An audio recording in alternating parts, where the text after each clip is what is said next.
Also, just to address that Black History Month is a beautiful thing, but we are Black and proud and excellent every month, 12 months a year, not just one, but this is a beautiful thing, and thank you for doing this for us. Thank you. Anyone else want to just share your name?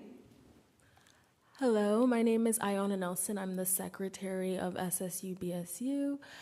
I just would like to say that this is an honor not only to be accepting an award amongst the officers and board of the BSU, but to be here as a student of SSU. I'm not from this area, but I came down here because my grandma came to SSU. I can't remember the year, but she's about 80 years old now, and she was my inspiration of coming to the school, and it's an honor to come here and accept this award today. So thank you guys so much for inviting us here today, and this is a monumentous occasion. Thank you. Thank you. My name is Kyra. I'm the Sonoma State historian. I'm pretty young, but yeah, and we're just super, super grateful to be able to come here and receive this award from you all.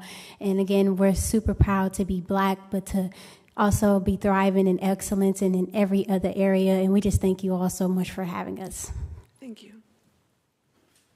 Hi, everybody. My name is Fatia. I am the advertisement for the Sonoma State BSU. Thank you guys for having us and recognizing us as Black students at Sonoma State that hasn't always had a BSU or had great representation for Black voices. We greatly appreciate it. Thank you so much, and we're so happy to have you. Ishan, you want to say? Yes. I am also a resident of Catania, live down the street. Been here 10, going on 11 years, and been in this county for close to 37 years. Came as a student to Sonoma State, still staff here at Sonoma State. So I've seen this area grow culturally, and so I'm just thankful that we are being recognized and that Black History Month is recognized, and that we are recognized each and every day in the process, not just 1 month out of the year. Exactly. Thank you. We're so happy to have you. So if you don't mind, we want to come down and take a picture with you, and we have some proclamations for you to take back with you, too. Thank you.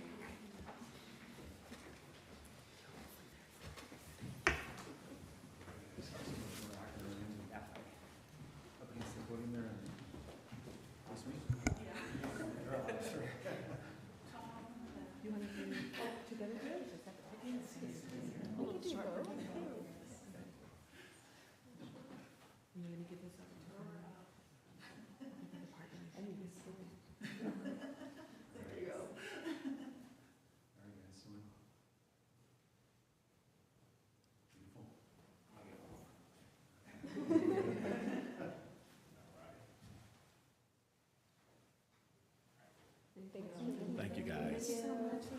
Thank you. Thank you for coming. Thank you so much for coming. Thank you for coming. Appreciate it. Thank you.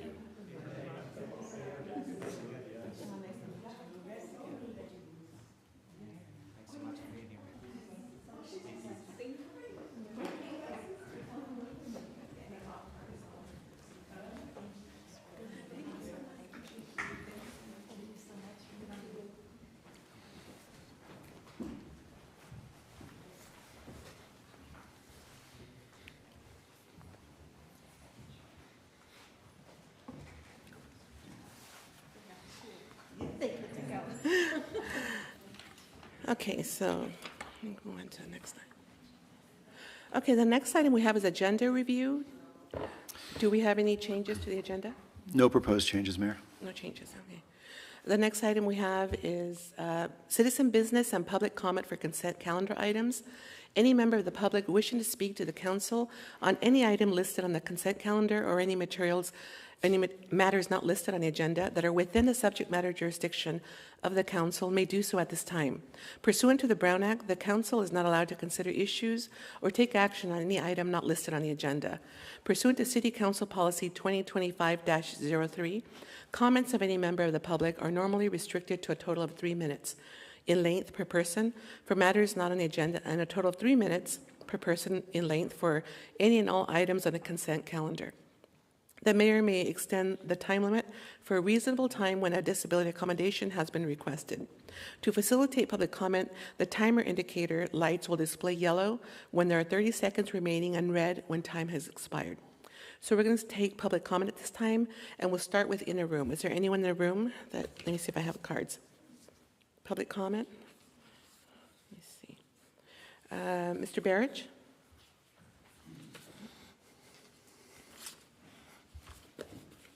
Madam Mayor, I gave you a speaker card. Would you mind reading it, what I put down? Go ahead. Would you mind reading it? The speaker card. You do mind reading it? Is English your first language, ma'am? Oh. Can you read the speaker card, ma'am? Mr. Barrett, you can proceed. Your time is going, so go ahead. I would just ask to be recognized for what I put down on the speaker card. Is there some animosity or resentment here? You can't call me by what I put down on the speaker card? Refusing the answer? Okay. For the benefit of the audience, this fiasco has been going on for years now. My name is George Barrich. I'm a former city councilman here in the city of Cotati, and I put down on my speaker card, Councilman Barrich, but this city council refuses to follow proper etiquette and give people the respect they deserve, which is really ridiculous after what we just saw here. You give all these nice people respect, but not me, another man of color. All right? So, also, since the city council fails to open up this meeting with the Pledge of Allegiance, as was done for almost 50 years, may we all stand, please, for the pledge?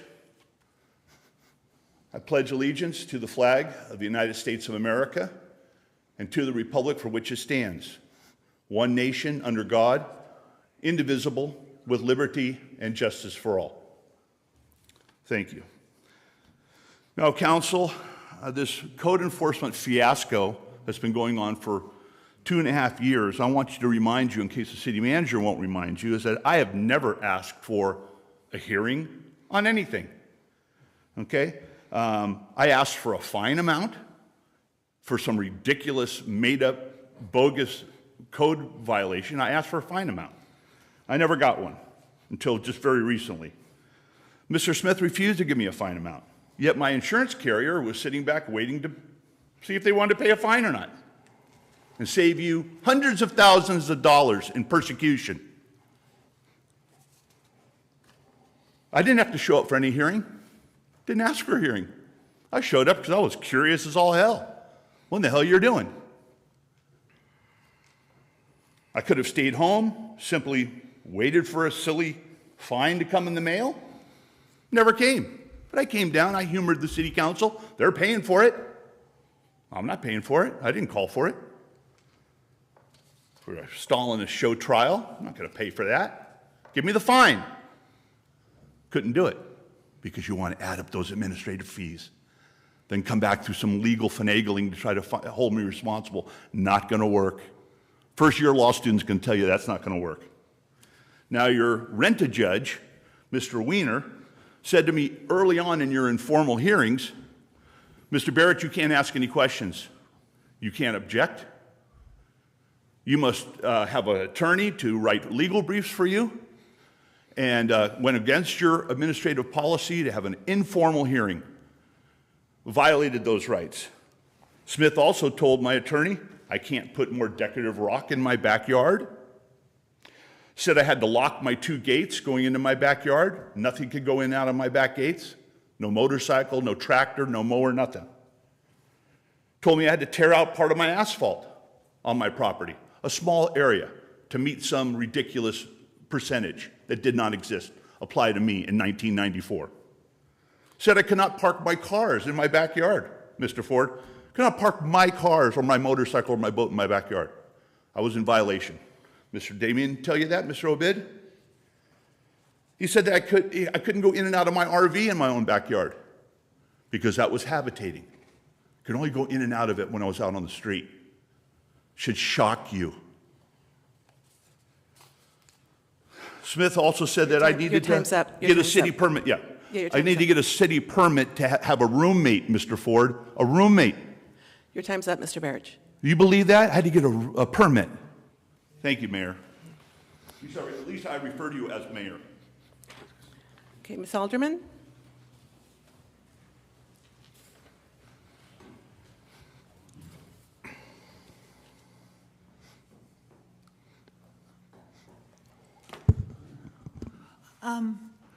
First, I'd like to again complain. This is the second meeting that, because I'm now in a wheelchair, the only accessible door is not compliant because my wheelchair cannot get through it. The ramp is slippery and wet, and it's a big liability for me. And Craig Scott came out with me 2 weeks ago at the council meeting to see how, and he saw how inaccessible it is. Okay.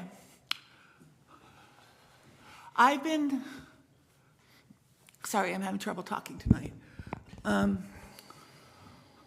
I went back for the last 2 years. Everything's passed again. I went to federal court unanimously. I went to federal court in 2019 about this unanimous vote record. It doesn't matter that we're all here or not. That's why there's not crowds in here. You're gonna pass it if the staff puts it on. It's been going on. It's definitely the last 2 years, so you're all unanimous. And even if there's so that's how you keep control. You keep control of everything.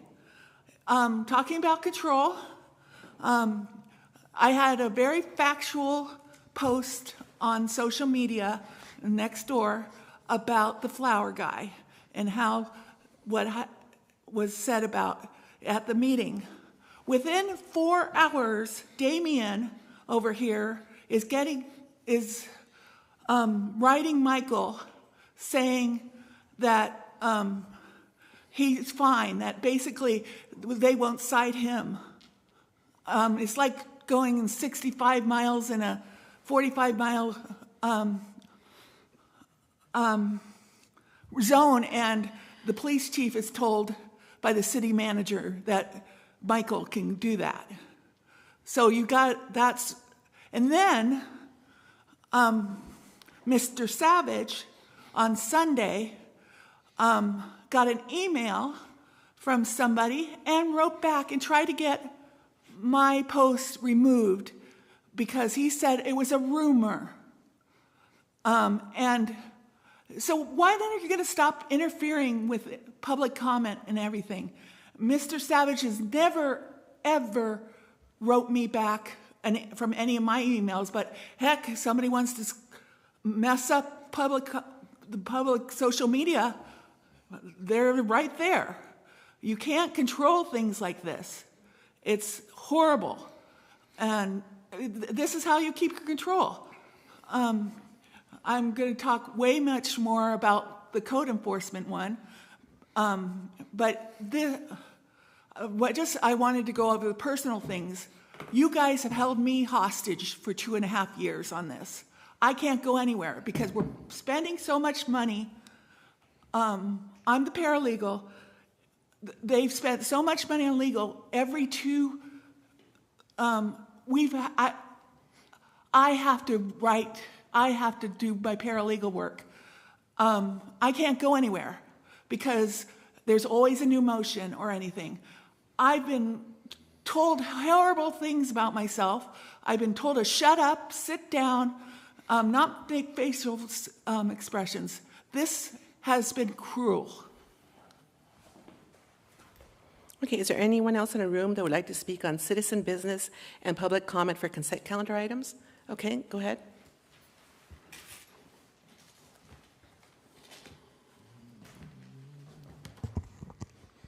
Yes, I've given all of you copies of the California Public Records Act, Government Code, Section 7920 through 7931. Starts off with 7922.525, which is the Chapter 1, Article 2, Public records are open to inspection at all times during the office hours of a state or local agency. And every person has a right to inspect any public record, except as otherwise provided. The second page has Article 4. It's the duty to assist in formulating a request.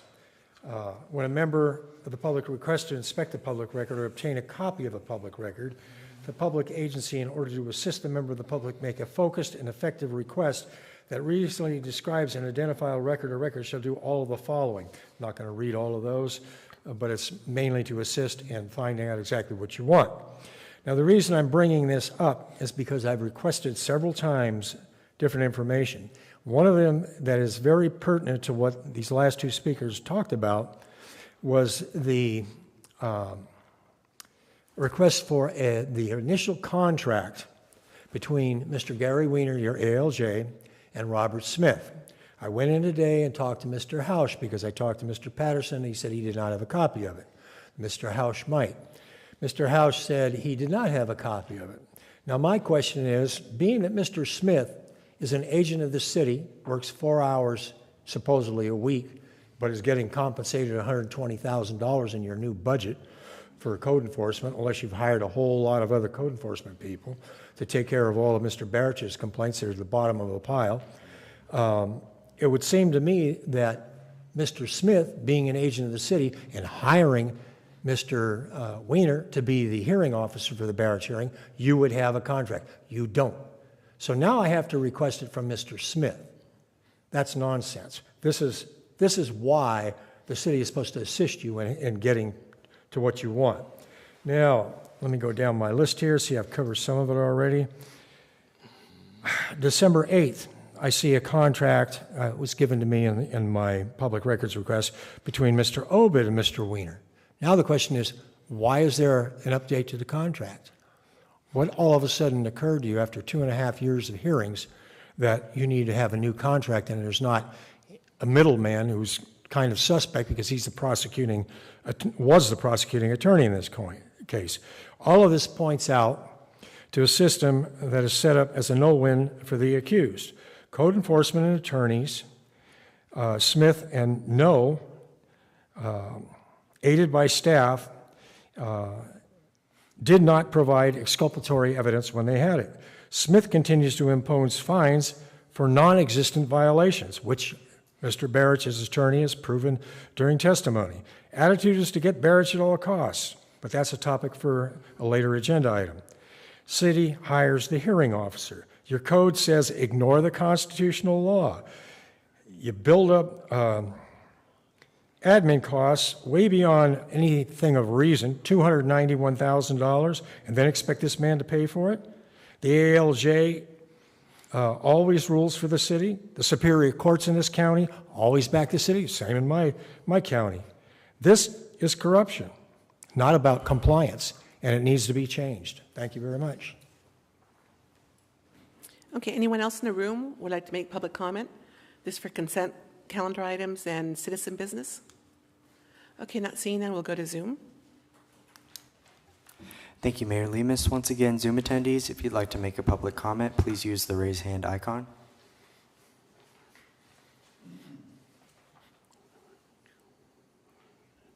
Seeing no hands, Mayor Lemus, that will end public comment. Okay, thank you. So we have 2 items on the consent calendar. Is there any questions of the council on the consent? Or how about? Move to approve. Move to approve? Okay. Second. Second? Okay, so all in favor? Aye. Aye. Okay, so that passes. Okay. Do we have direction on future agenda items? Is there anyone? No?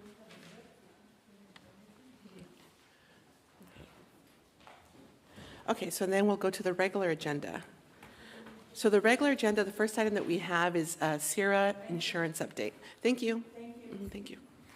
CIRA insurance update. Do we have a presentation on that? Mayor, yes, not just a verbal presentation. The items in our packet, but I just thought it would be just timely. There's a lot of things. I think the council knows that the insurance markets for many years have been kind of whirling, and property insurance was Problematic for several years. General liability is also, problematic, and there's a lot of reasons for it. There's I thought it was a interesting summary of what's going on in the general liability market that was put together by Prism, who is they're a risk management JPA, and started in California, but it actually is I think a lot of the Western U.S. So they're actually one of the large players in the risk business, so insurance, basically, an insurance business. So you can see from, just to touch on some of the highlights, there's been a consistent pattern of legal system abuse, and particularly in some parts of the country.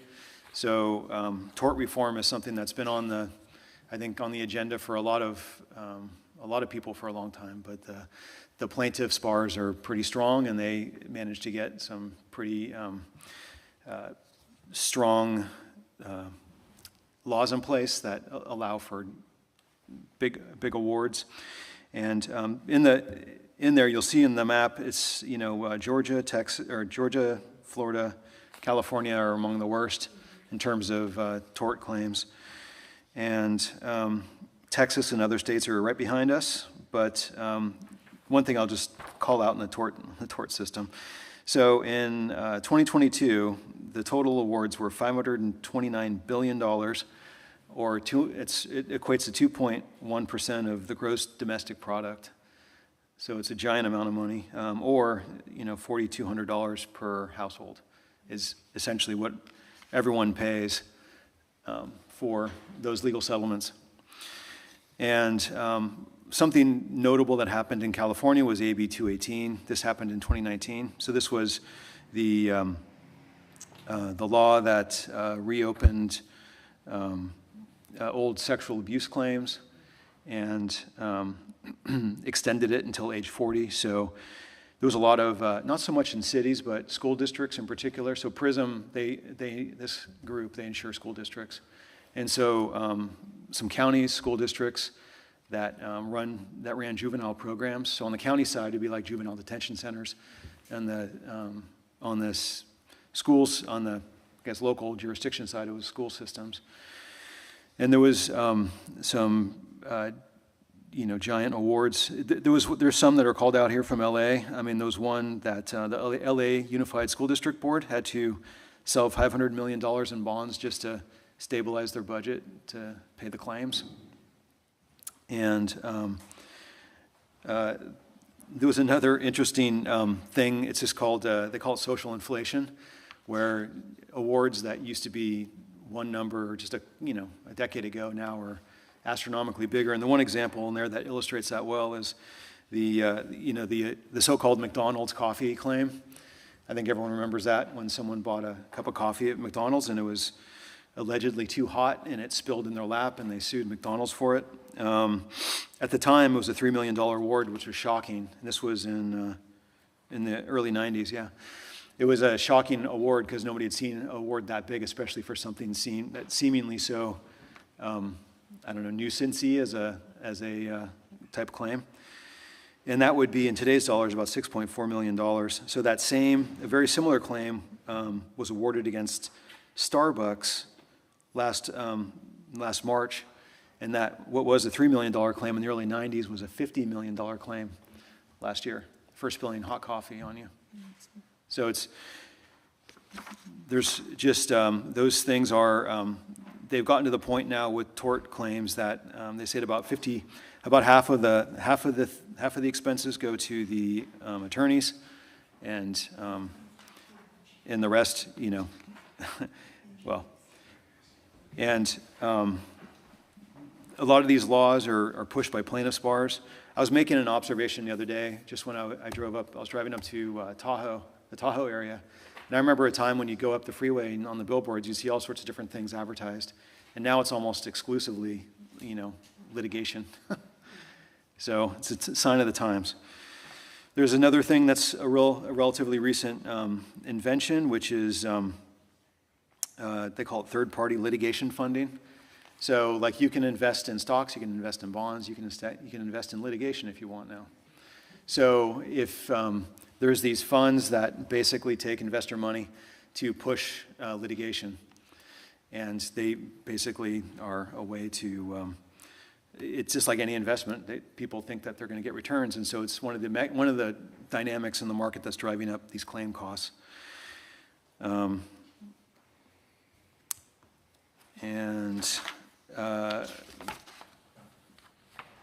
So just higher volume, higher settlement, increased litigation costs, more frivolous claims, and ultimately higher premiums, which means higher costs.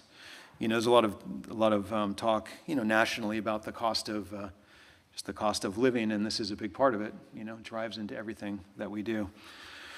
And then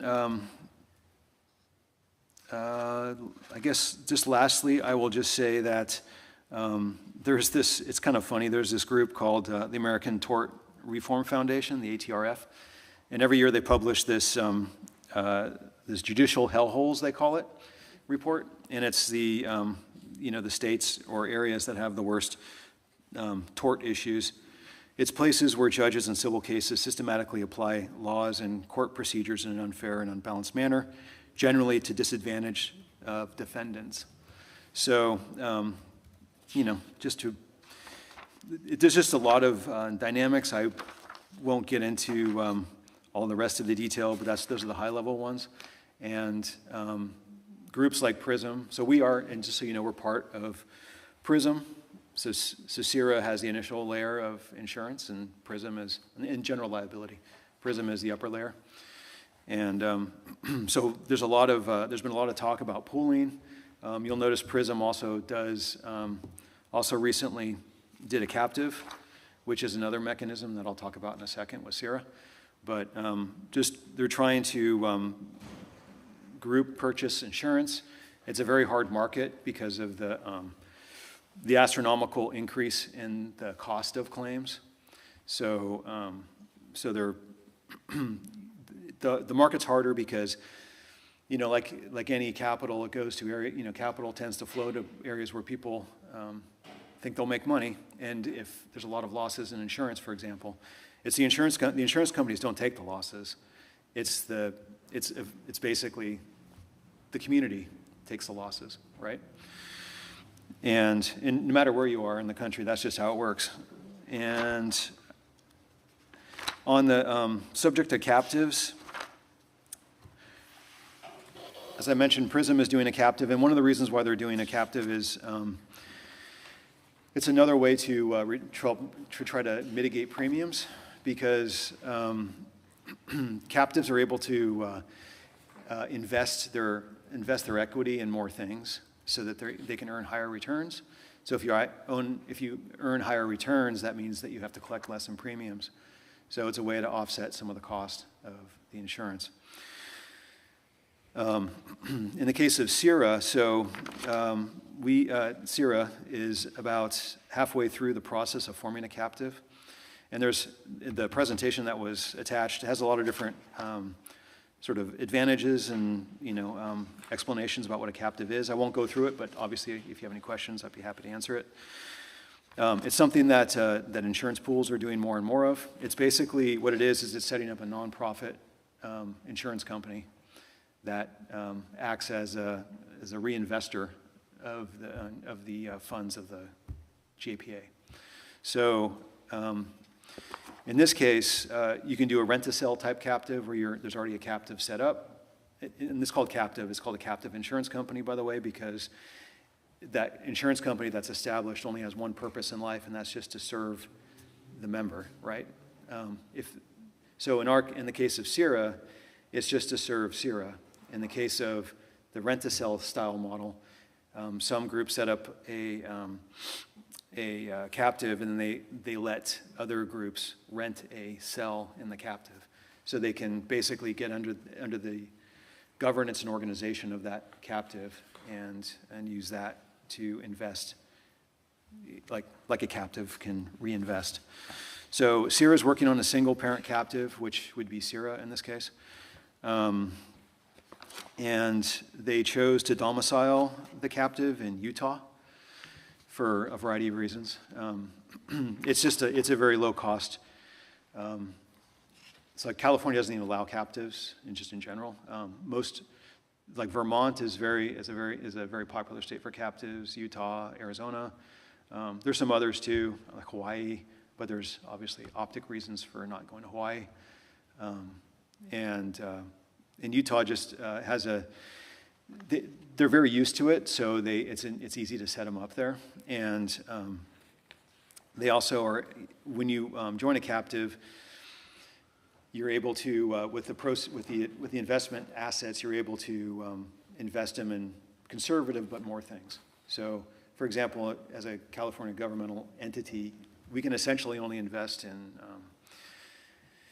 in like treasuries and treasuries and CDs and that type of investment vehicle.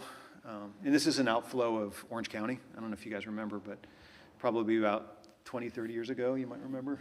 Orange County was investing in a bunch of stuff that they shouldn't have been investing in. The market went south. They lost their investments, and the county went bankrupt. So in response to that, the state basically shut down all investment avenues for governments except for the very most stable investments. The consequence of that, of course, is that the returns that you can get are much, much lower than if you have more options like in stocks, like equity, right? So captives are able to invest in equity and other things. So rather than a 4% return, you can get like a 7 or 8% return with still very conservative and safe investments. And if you get a higher rate of return, that means that the insurance premiums that the insurance JPAs have to pass on to the members is lower. And it basically sets it up like a private insurance. So if you go out and get insurance at State Farm or Allied or whatever insurance company you use, it's the same idea. So any insurance company can invest their assets in whatever they want. It's a very similar investment perspective. And that the captive is looking to be live July 1 of this year. And CIRA's plan is to move all the different lines, so general liability, property, and workers' compensation are the three major lines. They're looking at moving self-insured lines. They're looking at moving those self-insured lines into the captive, except for the operational kind of front end of it, which would stay here. It has a separate board. Like I said, it's a nonprofit. But that's it at a high level. I'm happy to answer any questions if the council has any. Thank you. Does anyone in the council have any questions? Councilmember. So it would be the CIRA board that authorizes this. This won't come back for city council approval or something like that. It's a CIRA business operating procedure. It's a CIRA. Yeah, the CIRA board makes the decision. Yeah. This separate board, would the participants in CIRA still staff the new board as well, I assume? Or who would be this new board of the captive? It's still the governance structure is still being finalized, but it would be a combination of, so in Utah, you have to have one Utah member on the board. That's going to be the attorney, I assume, that's retained out of Utah. And then the other members would probably be a combination of CIRA staff and CIRA board members. Okay, thank you. Any other questions? Okay, so we'll go to the public for any public questions. Go ahead, Ms. Alderman.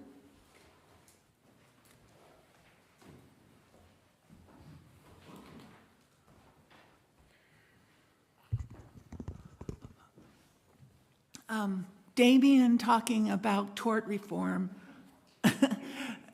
he has no idea what the heck he's talking about.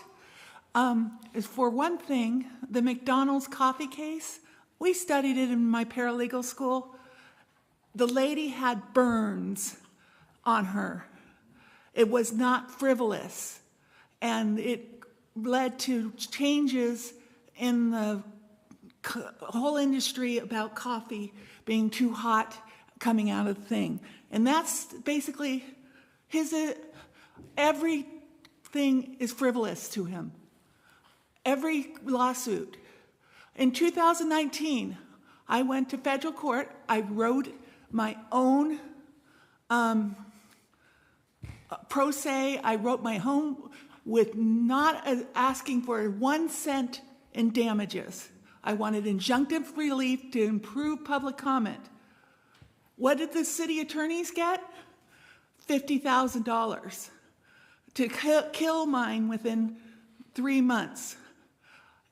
When I took Measure S, when in 2020, from G to S for ballot misleading ballot wording, I get threatened with frivolous lawsuit, attorney.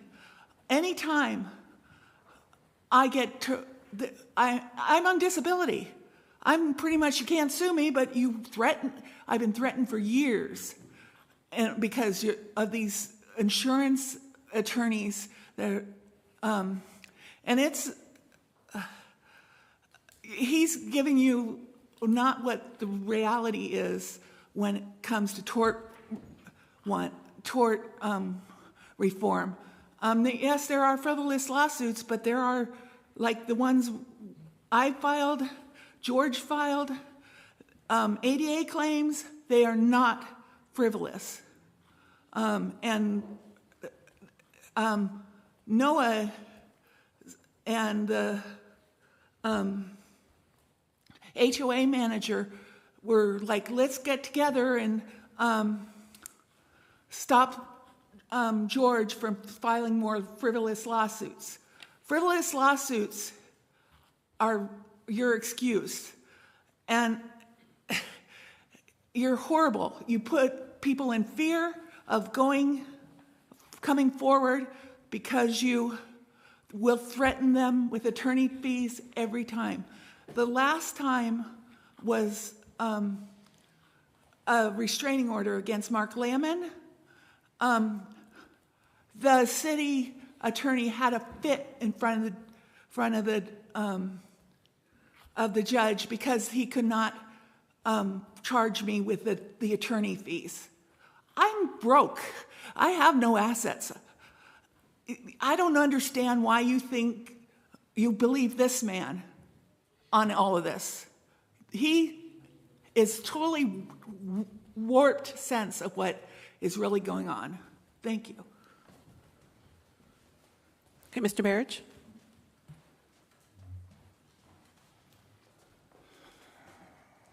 I think the city manager's report was dismal.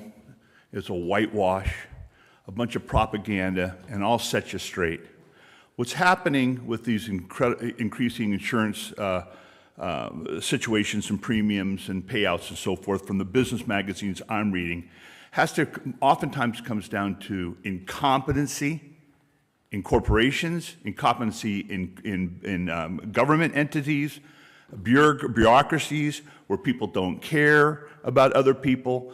The arbitrators in these cases are actually telling the cities and the agencies to come up with their numbers because the abuses are so egregious.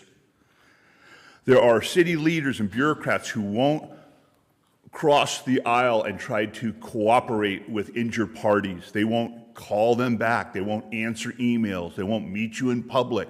They won't try to bring the parties together. That's what's driving up the insurance costs and driving up these huge awards with punitive damages that are coming down on these government entities saying, look we have no option left other than to punish you, to try to bring you back into reasonableness with who you represent and why you represent.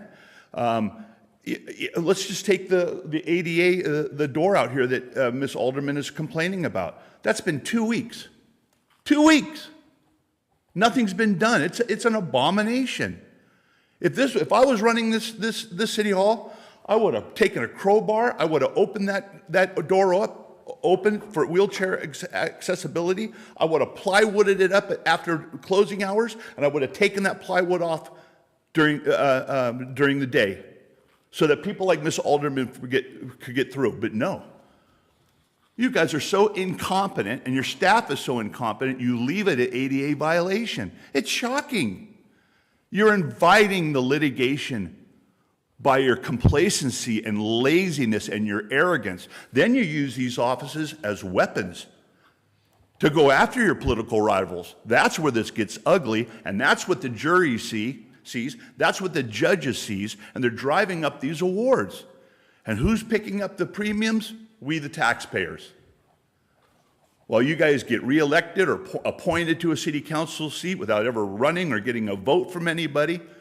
And these juries are getting furious, and they're driving up the cost of all of this because you either have not learned how to become city leaders, you took no courses in public administration, you took no courses in business or government to know what you're doing, you didn't read the Brown Act, and as Mr. Charamello said, you don't even know what the public records request says. He goes to Mr. House today, he doesn't know anything about the Public Records Records Act.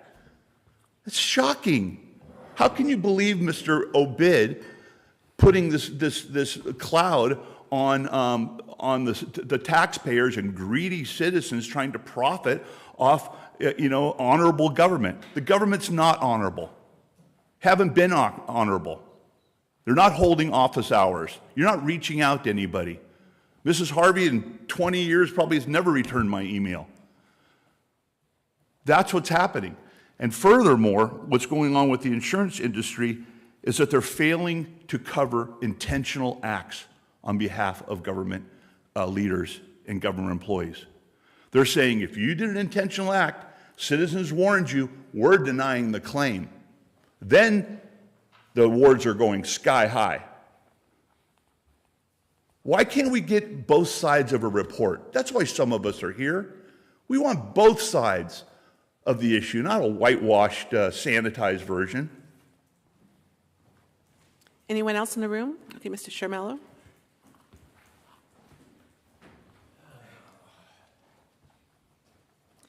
Yes, I thought, unlike the other speakers, Mr. Obid's remarks were quite on target. But he was wrong about a couple of things.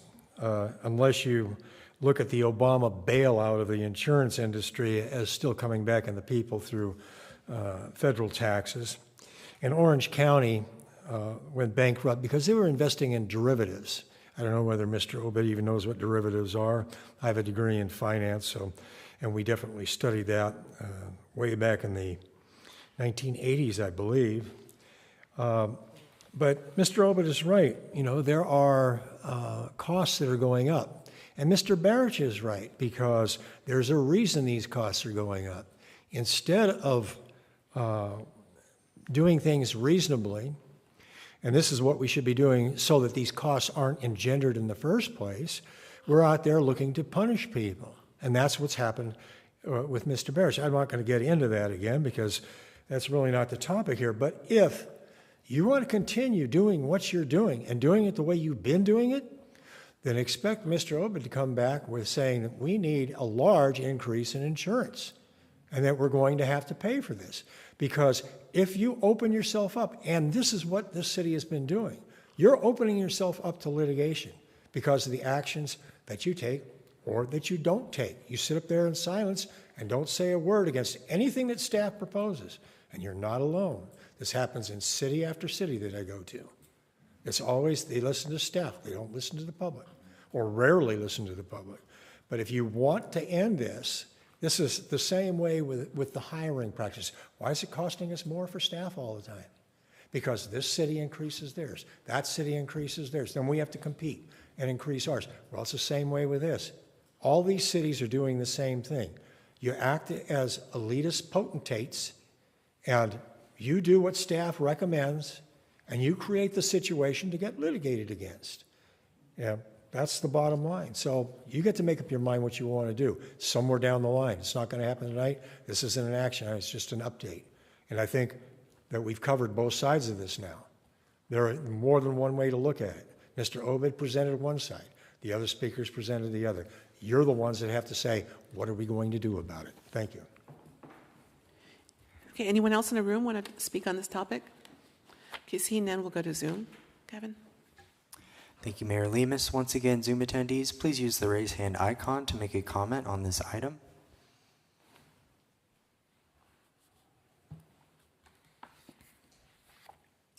Seeing no hands, Mayor Lemus, that will end public comment. Thank you. So there's no action on this one. It's just an update. So I don't know if there's any final comments that any council members would like to make. Can I just ask one follow-up question? Have we looked into the ADA issues that have been raised and looked at City Hall access?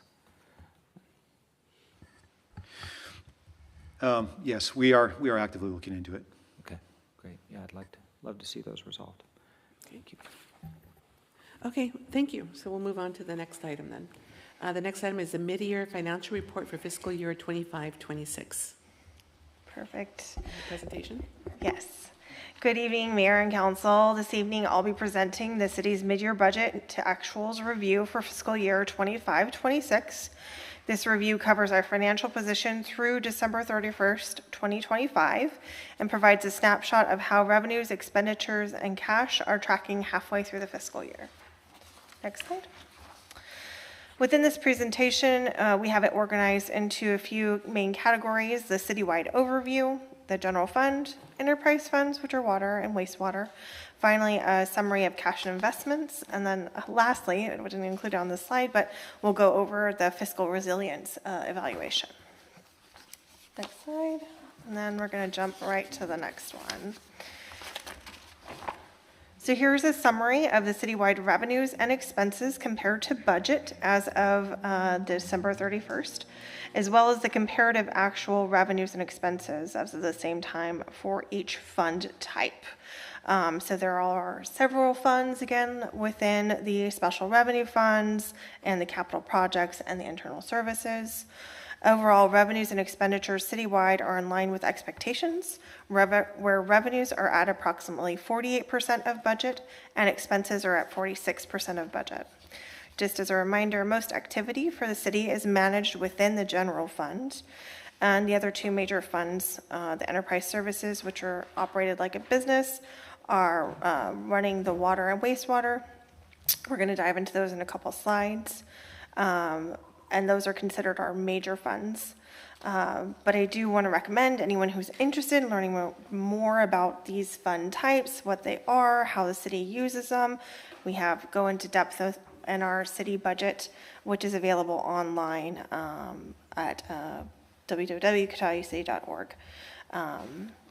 Next slide, please.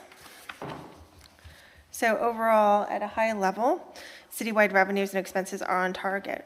Staff are proposing some minor budget adjustments to better align with revised expectations, but there's no significant structural concerns around our operations at this time. Some fund types appear below 50% on the revenue side, primarily due to timing. We always have that timing differential. For example, the general fund, we have a sales tax and other taxes which were received 2 months after activity occurs. We have capital projects funds and special revenue funds, which primarily focus on funding other special capital projects, but those fluctuate based on the timing of those projects. Importantly, there was no fund group which shows expenditures exceeding 50% as of mid-year, which indicates that spending is generally tracking as expected. Next slide.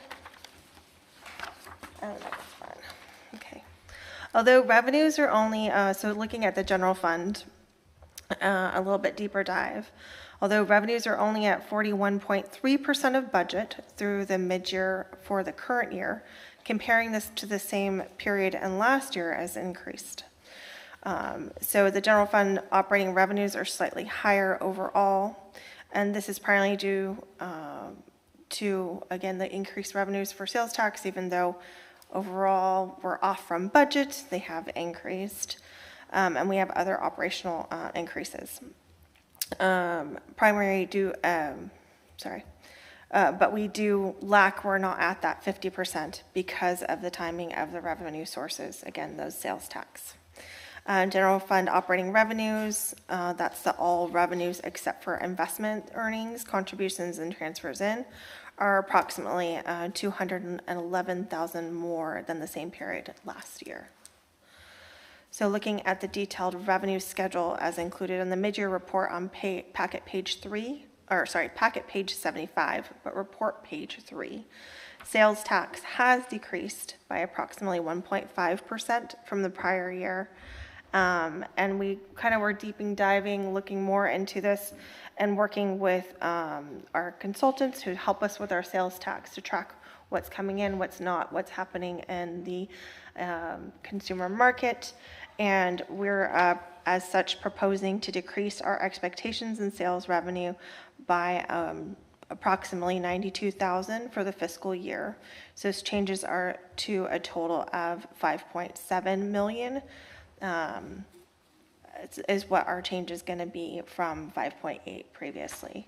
So that is something we are proposing. We are expecting to bring in a little bit less, unfortunately, but we don't think that there's a significant impact that refers to the rest of the revenues and expenses at this time.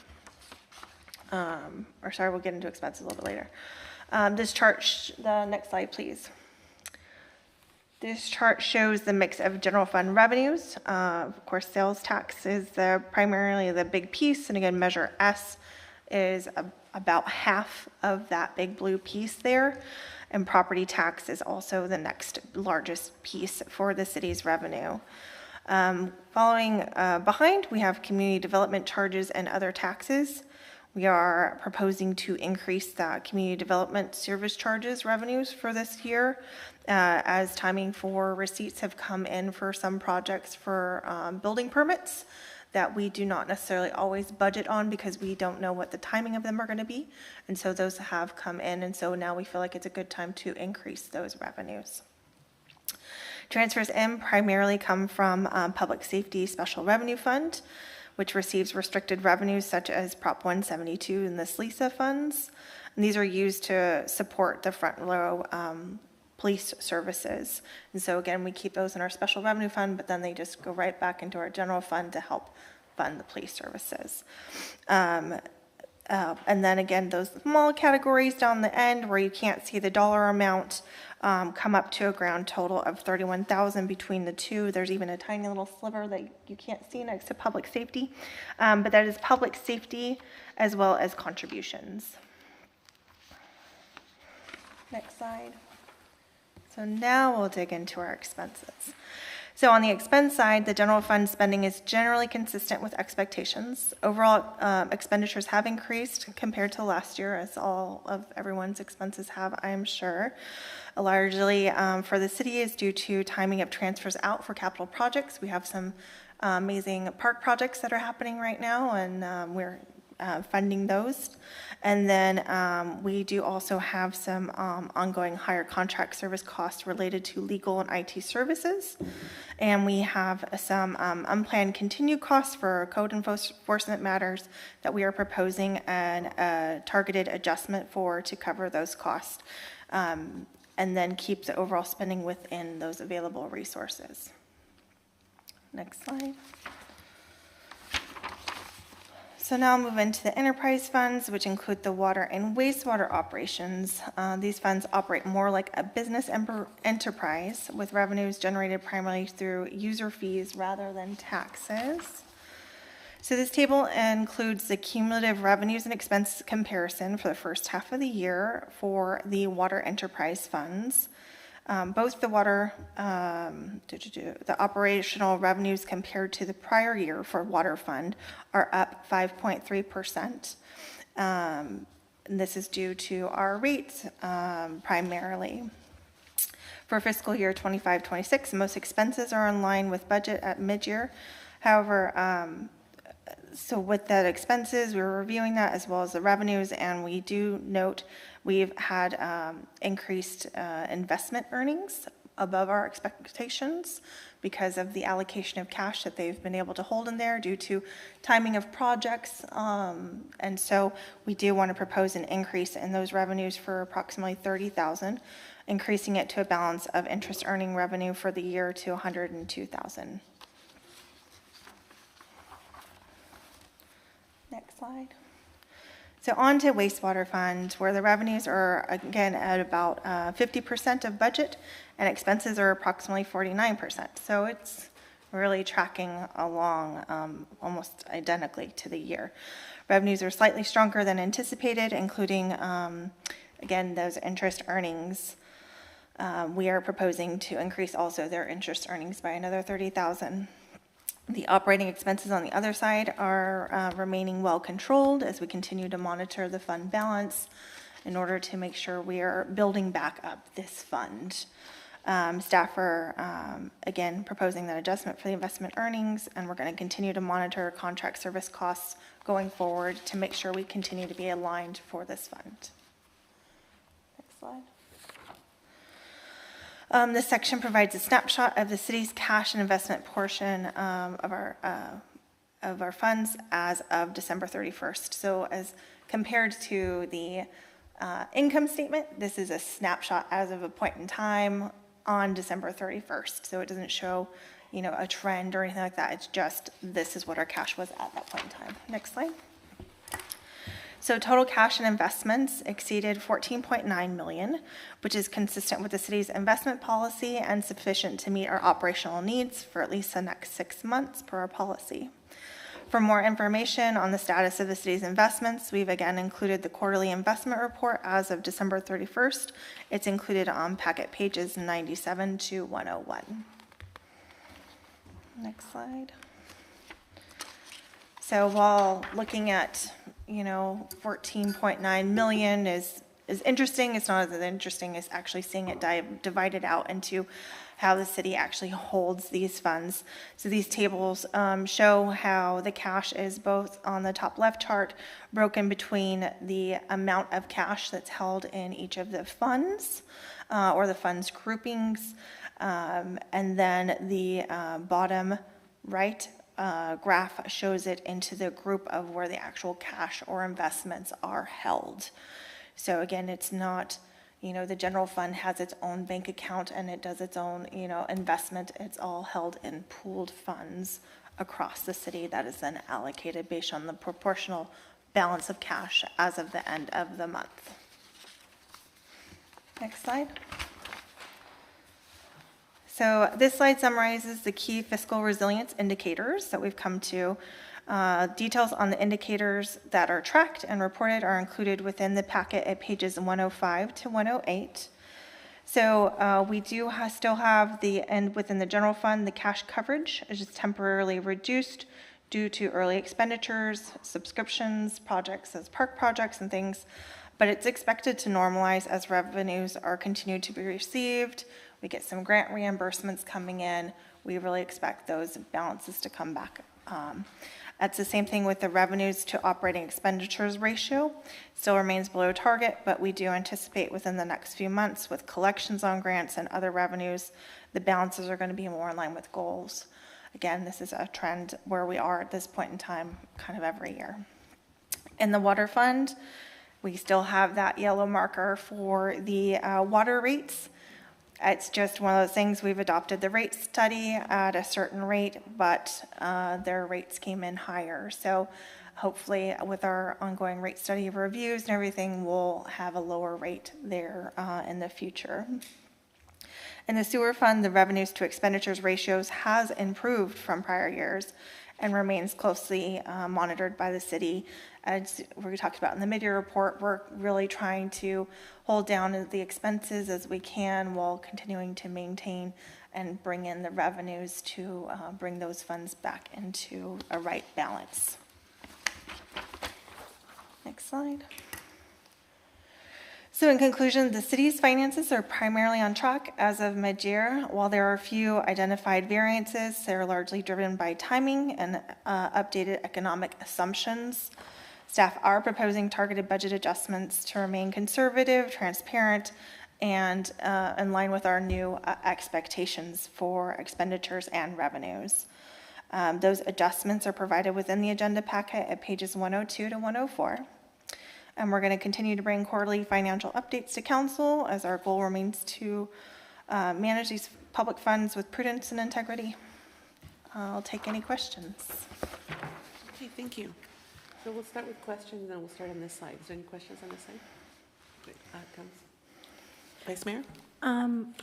Do we have any sense yet of the Sonoma County Water Agency's rates for this year? I believe we received some tentative rates, but we have nothing affirmative yet.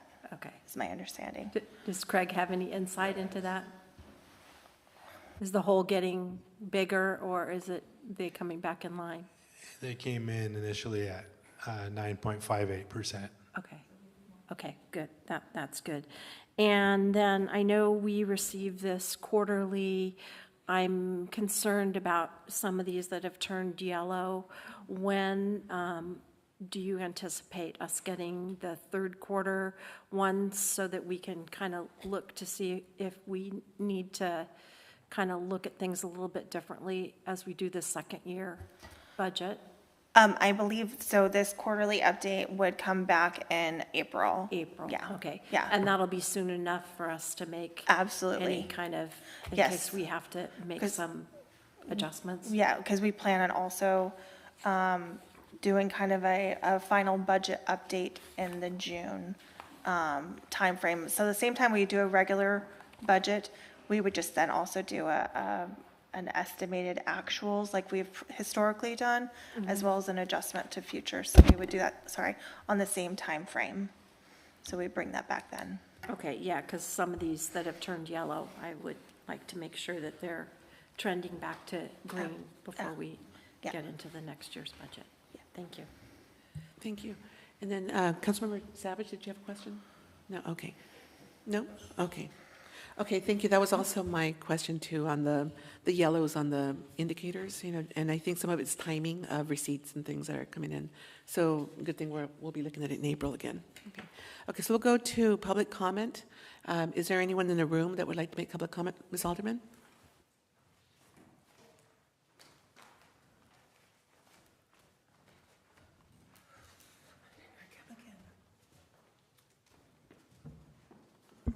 I'm mostly going to read my public comment that is in the packet.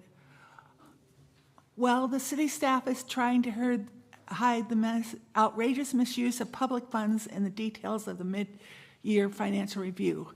Such transparency, plus hiding a budget amendment to cover up the outrageous legal costs of Mr. Bakker's firm, where he is a partner of Redwood Public Law, so he's benefiting. To prosecute George Barrett for code violation. The hearing started in November 2023 and are still continuing, wasting more public funds and are scheduled up to April 2026. These amounts she has doesn't include, there was a lot of billings that were not billed, not of reimbursements, were not done. So we don't know how much Redwood Public Law has actually received, because I've been not given the, for a few months I was given the totals for Redwood Public Law, and they've been refusing to give them ever since June of last year, when they added the extra attorney. That it's benefited your city attorney to do this. Okay. The increase in legals are mostly for hiring of another attorney in June 25 to take over the prosecuting duties in George Barrett's code enforcement case. Because at that point, there was an issue of Robert Smith breaking state bar professional rules of conduct, Rule 3.7, attorney as witness, which is prohibited. Nowhere in the Cotati Municipal Code does it say the city has a right to hire an extra attorney to prosecute possible code violations. It must have been very expensive in using public funds for this attorney if the legal services went from $2,000 to $171,000 this year, a $169,000 difference. I can't even get, since December 1st, 2024, the totals for Redwood Law through these requests, but the city is going to reimburse the fund out of the public eyes. Robert Smith's contract is increased $70,000 to cover the code enforcement prosecution of George Barrett. Problem with that is that the written agreement for over budget needs to be completed before the city services are rendered, not afterward, according to his contract. He's continually gone over budget for the last few years with no budget amendments as required. What will happen Now, because you all are the council, are charged for, but if you pass this budget amendment, we can go to this Attorney General and the FPPC and we can go after you individually, because that's what when we went to the FPPC and that, they wanted the money when you did the money. When the council, and now we'll have it if you pass that. I have been shouting from rooftops about this misuse of public funds for a few years, and nobody's listened. This is misuse of public funds that I've been telling about since 2024.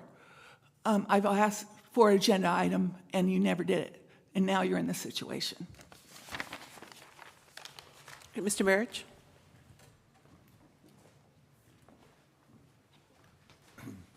Councilman Barrich, Mayor, but believe that Robert Smith actually said with a straight face that I need to get a city permit to rent a room in my house for a roommate because it was a for-profit business. You guys are in big trouble, big trouble. And the very fact that Angela talks about that maybe we're going to get grants. We're going to get any grants from Gavin Newsom in this sorry state that this financial state is in? We're going to get anything from Trump? Any grants? It's laughable. There have been no violations on my property going back years and years. I had an independent property inspection company come in along with the city do an inspection. You've seen the report. If you guys read the reports that we provide the city, no violations on my property. Code enforcement officer Braden Eggert, working for the city, testified under oath. No violations. This is all a con job and political payback. You're never getting a dime from me. Ever. I have a quick sale of my property lined up with a life estate on my property, and I don't have to pay any fine to anybody. There's a federal lawsuit in the making. My insurance company for my business, who I've paid for 30 years, is standing and ready to come in and defend this suit when I tell them to. There's been criminal charges filed against Mr. Obid, Mr. Hausch, and Mr. Smith under Penal Code 523, racketeering and extortion, especially against an elder like myself. The city staff, outside contractor Smith, are lining their pockets at the taxpayer's expense. It's clear as a bell. And the city council is complicit by your silence. Silence is consent in the legal profession. It can be. You're complicit unless you stop this tonight. Are you getting any kickbacks to your campaigns because of all this money going this direction? Who knows? Maybe we'll find out. And this is the thanks I get for volunteering hundreds of hours for the code enforcement team. To lighten their load, to bring issues forward from our town as 25-year neighborhood watch captain. And what do I get? Not a thank you, Mr. Savage. Not an attaboy. Nothing. Shocking. You need to fire Robert Smith. You need to disassociate yourself with his company. He's already lost his contract in Cloverdale. Disassociate, disconnect before more damage is done to your reputation. You can't play dumb like this and get away with it any longer.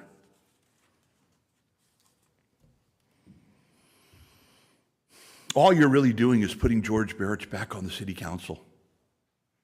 When it comes back down to it, wait till I start campaigning this in August. Everybody's going to know what's going on. The journalists are ready to publish everything. This Russiagate, this Barrichgate that you've started is going to backfire. The federal judge once said in my first case against Police Chief Parrish, said, I hope I never see Katati in my courtroom again. In a full court of other attorneys, we were the first case he called. He says, Katati needs to go back to school in the First Amendment. Look it up. Look up the transcripts. You are bankrupting our town with your political intolerance and hate. for anybody with a different viewpoint. If I was you, I'd be asking myself, man, do I want to look over my shoulder the rest of my life with decisions like this, trying to ruin people's lives? You're pretty brave. I couldn't do it. I say turn state's evidence. Time's up. Go to the police chief, turn over state's evidence, Mr. Barrett. and clear yourself. Be the whistleblower. Stand up for the community. Anyone else? Mr. Shermello?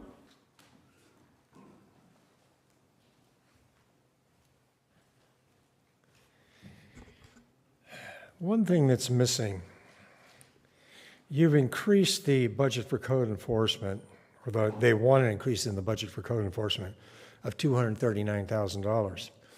Now, I think that one of you people up here would be asking, what is the reason for this? What is the precise reason for this? Not simply that we need to pay somebody additional money, such as the code enforcement officer. I'm kind of wondering why you want to give a $70,000 increase just for code enforcement. Are you hiring another code enforcement person? Is that for the legal team? There's no explanation. That being said, the budget's just a guess at potential expenditures. I got news for you. If you're going to defend this in federal court, you're going to need to increase your budget by a whole lot more. As it's only a guess, why not increase the budget? Your own code states that these costs need to be approved before, not after they're incurred. You've been informed of this potential for at least 2 years now. And it's highly inappropriate because, number one, like I said, pre-approval. There was no pre-approval.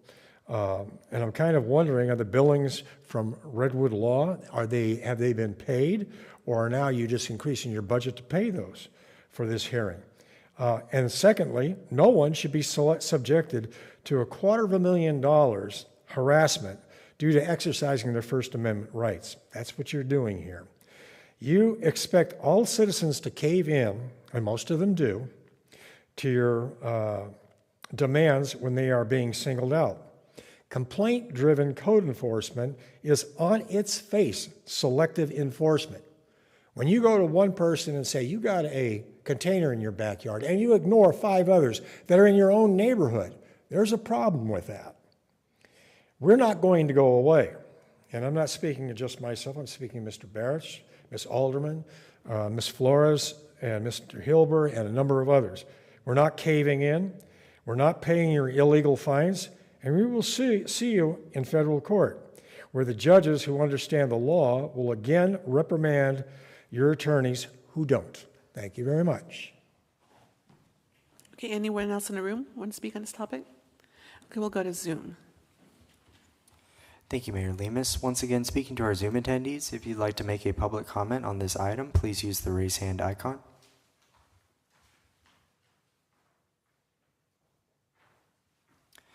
Seeing no hands, Mayor Lemus, that will end public comment. Thank you. So coming back to the council, is there any more comments or a motion on this item? I just want to say thank you for all the details. Very informative. I appreciate seeing it. I'd like to ask the city attorney a question. One of the speakers said that by approving these minor budget amendments, we'd be exposing the city to additional legal liability. Do you see any mechanism by which that's the case? I do not. Okay, thank you. Okay, thank you. Anyone want to make a motion? Make a motion that we adopt a resolution amending the fiscal year 2025-26 operating budget to reflect updated revenue projections and expenditure adjustments. Second. Okay, all in favor? Aye. Aye. All opposed? Okay, thank you. Okay, we'll move on to the next item, which is 8C, Strategic Priority Review and Update.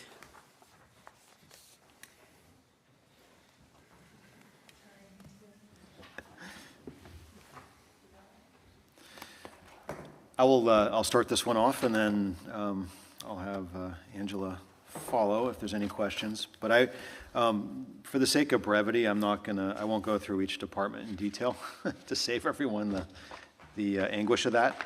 But I did want to just point out some of the highlights. So attached are the for each department are the day-to-day activities as well as the projects that were approved by the council when we adopted the 2-year budget. So this was, just recall we were talking about this late spring, early summer last year. So the differences, though, are that we did clean up the project lists because there was things that were completed at the end of last fiscal year, so there's no point in bringing it through. So we cleaned those out, and then also added some new projects that have come up that were unanticipated. Those are shown in red font in the tables, as well as the status, the ongoing completion percentage, and when we think it'll be complete. And I guess, one other thing I just want to point out real quick is that attached, so we recently had a conversation with the project that was entitled on La Plaza by the knife shop, that project that the council saw. So the conversation came out of that about parking and parking management, parking studies. So we did reach out to one of the consultants in our area that does that kind of work, and I attached a scope of work for that. So if the council so decides to add a parking study to the list of projects, we would have to probably move another project down the list, but also understand that there's there's a cost element as well. So the scope of work includes the downtown, and there's a map in there as well. So that's the general area. That is adjustable that wouldn't change the cost, at least not if it's adjusted within reason. And it would include basically surveys during the weekdays and the weekends of parking spaces. And then there's also an option in there, if you read one of the tasks, there's an option to do plate counts. So if you want to actually track a specific vehicle, sometimes that's useful if you're looking for like employee parking, for example. Do employees park in certain areas, like where the employers can make them move out of that area to free up parking for guests? That's, as I understand it from the parking consultant, that's when they might use something like that. But it gives you the general sense anyway of the magnitude of cost if we do a parking study. And if we did do one, it would be my department with probably support from Public Works, the 2 departments that would take that project. But I'll leave it there. I'm happy to answer any questions.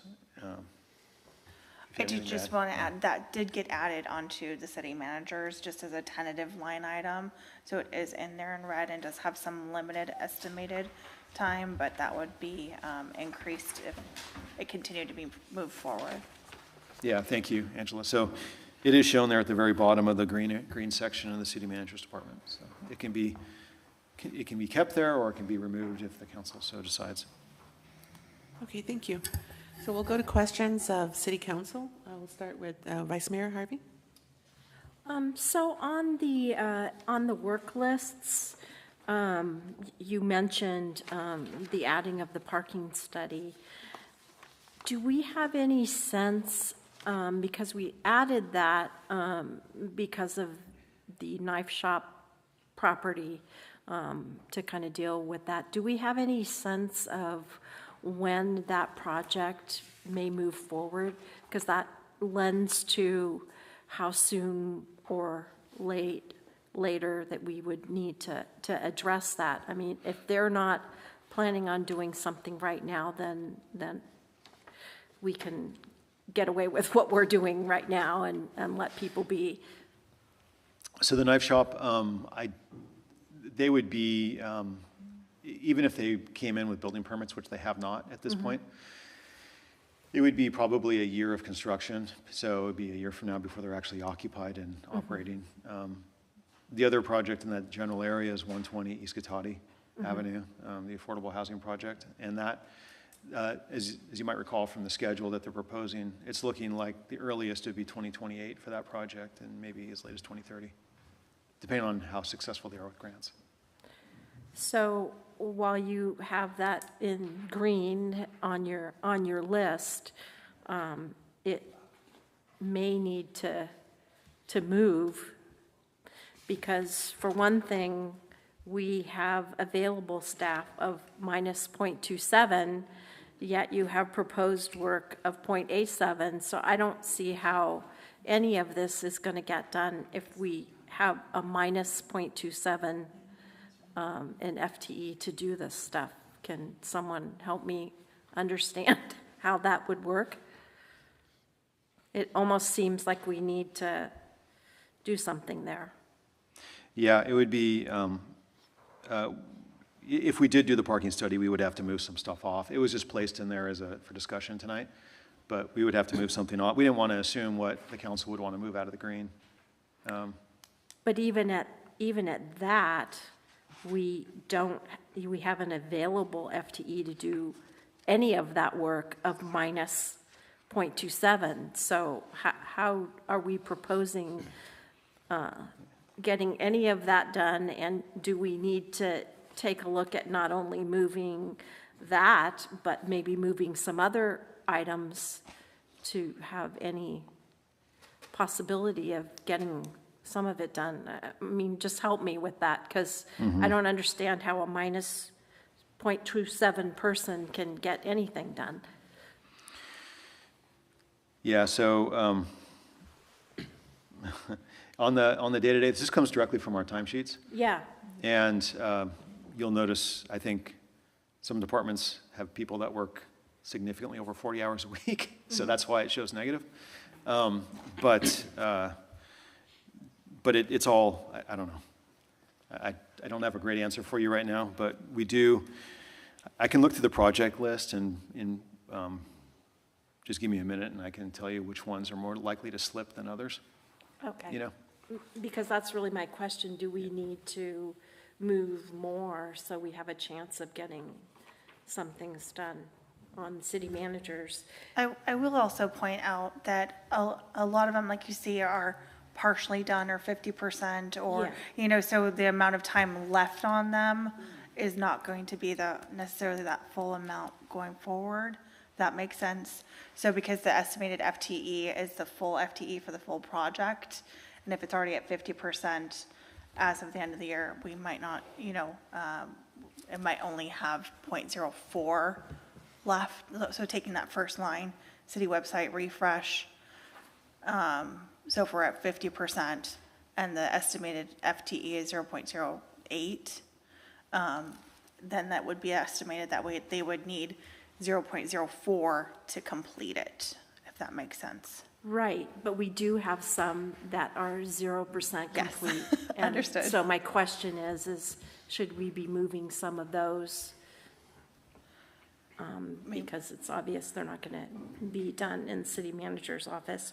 And then in community development, we have a similar situation, and my question there was, is it possible, because it looks like things are better in the 26-27, so is it possible to shift some of those things from this year to next year, because it looks like there's more bandwidth next year?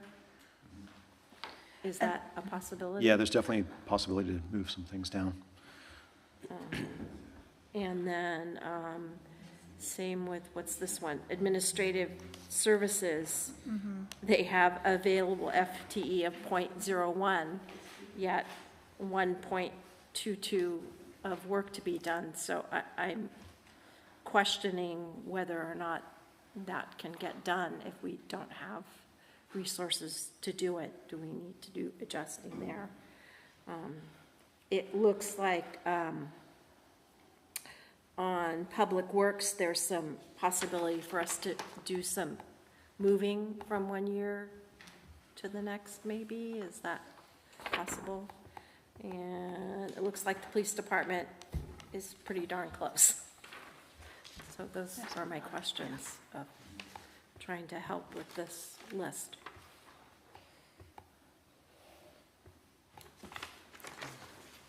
Well, will it clear up some space? I see some things that say fall 2025 that are still on here, but the 0.04, for example. Will some of those be adjusted, maybe? I don't know. I just Because I see some 2024, 2025 that look like they're done, but they're still on some of these listed with the partial FTEs. You're looking at community development, correct? Well, I was looking at Public Works. Oh, Public Works. But I think I see it in the other ones too. Okay. That there's some that look like they're completed, but there's still a estimated FTE in there.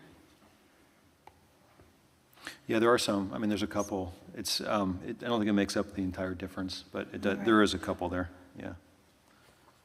That were already completed this year, or during the fiscal year, they've already been completed. Mm-hmm. Or I think the reason they probably weren't filtered out, because I apologize, is because they're on hold. So there's probably an item or something pending, or it was moved off, and so some of them are on hold, even though it says it's at 100%, but it's just stuck in a process, or we're not moving forward on it at this time.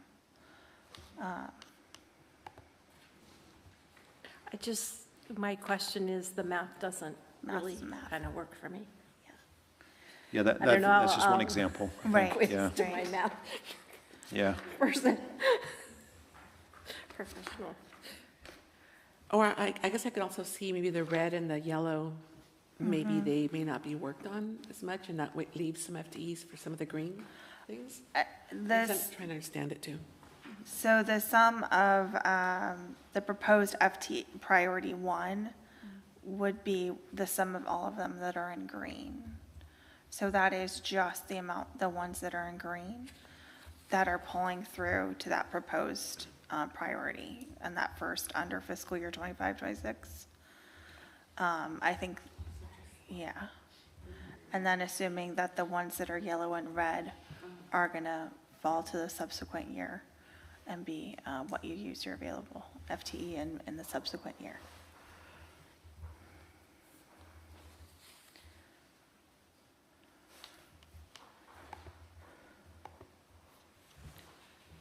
Any other questions? Yeah, I was just going to say, rather than, it'd be a lot of moving stuff around kind of on the fly, but I think, one thing I definitely hear your point. And one thing we can do is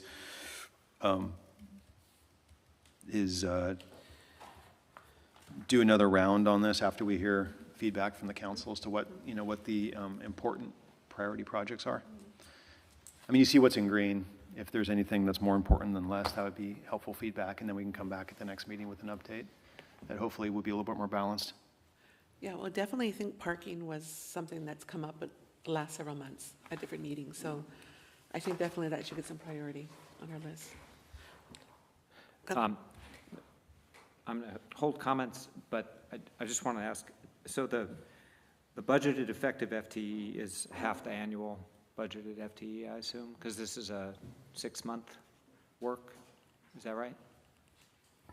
Which one are you referring to? Well, in each of the departments, when you're calculating that number, that negative 0.27 is, current timesheets subtracted from budgeted FTE. And I'm assuming that budgeted FTE is half of the annual budgeted FTE. No, we took a full year's data. Oh, this is January through December? Yes, this is January through December for the timesheets for that full detail. So that's where we get everything based on the FTE for those activities for a full calendar year. And then we compare that to the FTE for the budget. Okay, so we have actuals for the day-to-day activities. Do we have actual timesheets for the projects? Like, do we know how much time it's been put in on the projects? I don't think that's in here. Right? We do know that too. Okay. Yeah. I mean, to the extent that there's been a project created in the timesheet system. Right. Yeah. I mean, mostly for any project of any significant time, there would be. Yeah. Okay. Thanks. Okay, Vice Mayor. Can I ask one question on the proposal from W-Trans? I noticed at the very end of it, they are also asking for mileage. But I also noticed that they have offices in Santa Rosa and in Oakland. If we were to move forward with them, could we request that they utilize, where at all possible, Santa Rosa staff to keep because those can add up pretty quickly if we have people since there's a lot of, looks like, work here that needs to be done here. Is that a possibility, or? Yeah, I certainly, Okay, I mean, all right. certainly can ask for sure. And, Okay. Yeah. Okay, any other comments, questions from council? Okay, we'll go to public comment, and we'll start on Zoom. Thank you, Mayor Lemus. Once again, Zoom attendees, please use the raise hand icon to make a public comment on this item.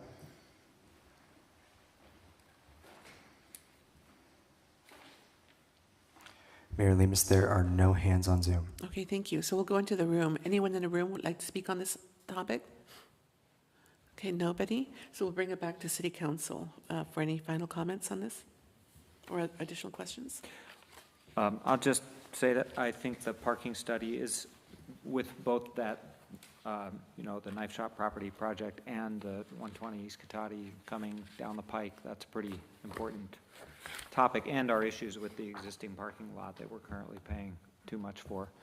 That whole issue is going to come to a head, I think. So best to be out in front of it.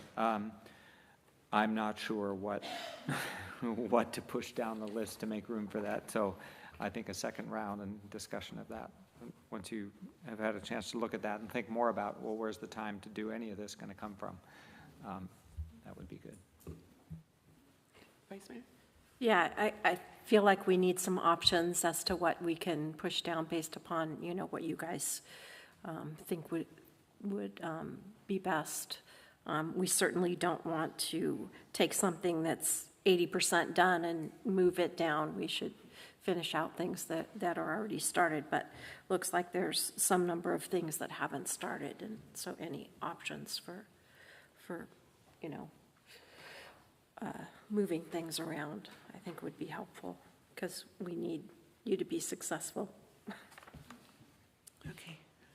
Thank you. Any other comments? I just think the parking study would benefit our existing merchants and people downtown, as well as prepare us for what's coming down the road, too. Mm-hmm. Yes. Okay.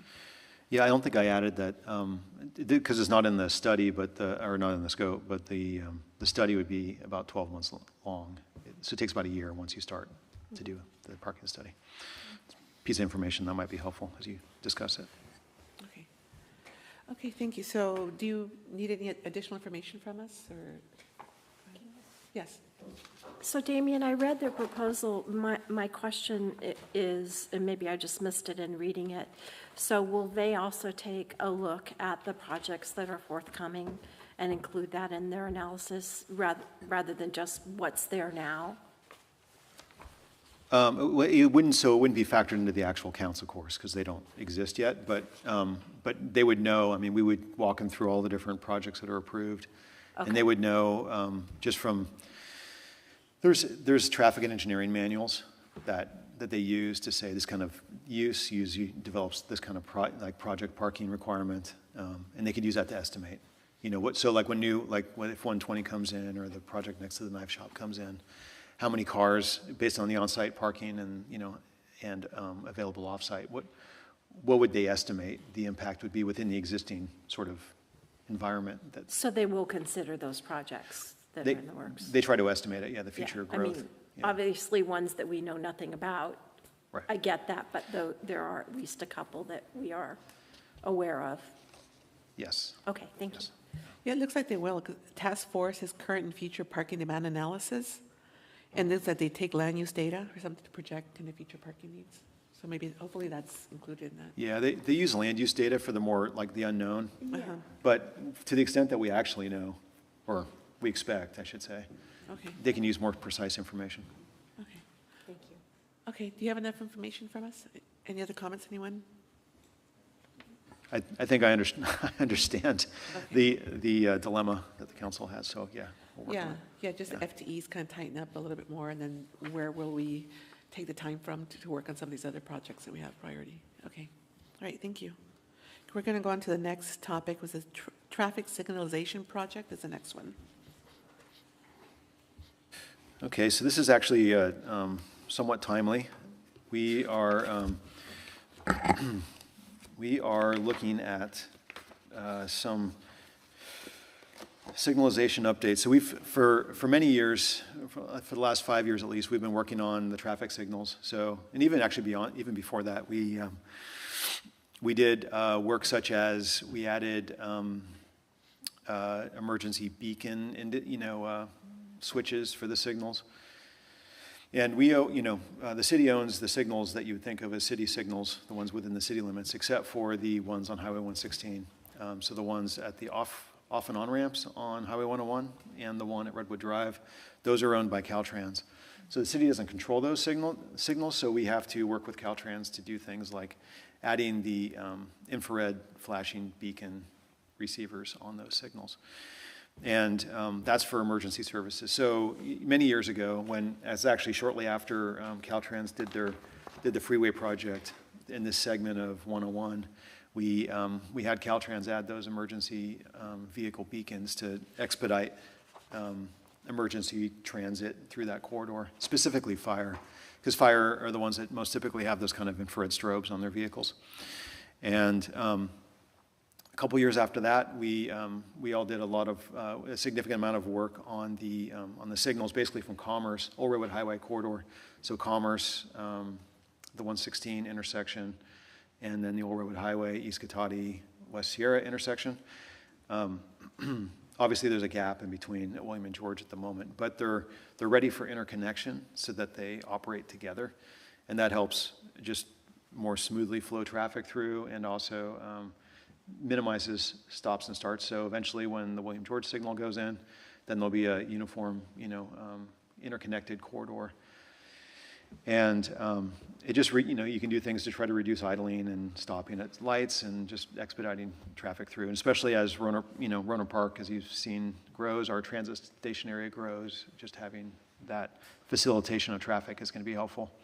And then we've done a bunch of, a variety of other work that I won't really get into because it's really probably not that relevant to what we're talking about tonight. But one of the things that we are looking at is emergency backup. And the reason why I say it's timely is because there was a power outage this weekend that took out power in part of Cotati. And one of our signals, actually one of the signals that's in the list here, Old Redwood Highway at Myrtle and Valparaiso, that signal does not have a battery backup on it. And so when the power went out for 2.5 hours, it went out in the middle of the night as well, but it went out from like 8 to 11, and then that signal went dark. And so this is something that we first noticed in the fires, so the, in the late, basically, right, 2017. A lot of cities were not fully prepared for that. And so you have dark signalized intersections, and what you're supposed to do as a driver is you're supposed to stop and treat it like a stop sign, but a lot of people don't remember that or don't think of that, and they just go right through the intersection, and it creates a safety hazard. And then there's, some cities did things like put barricades out in the intersections for prolonged power outages with stop signs on it, but then the signal turns back on, and then there's a stop sign there too, and that creates even more confusion. So the best solution is just to have a battery backup that runs the signal for a period of time, long enough for Public Works to get out there and attach a little like suitcase generator to it so it can run basically in perpetuity while the power's out. So if the council approves this item tonight, one of the main things is adding the final battery backup system. So there's a couple signals about Old Redwood Highway at Myrtle and Valparaiso is one of them. There's a signal on Redwood Drive at Hemlin right by Lowe's that does not have a battery backup on it currently. And then there's the Santero one. So this is the smart interconnected series of signals. That one does have a battery backup, but it was something installed by Sonoma County Transit installed it when they put the signal in back in the day. And the battery backup system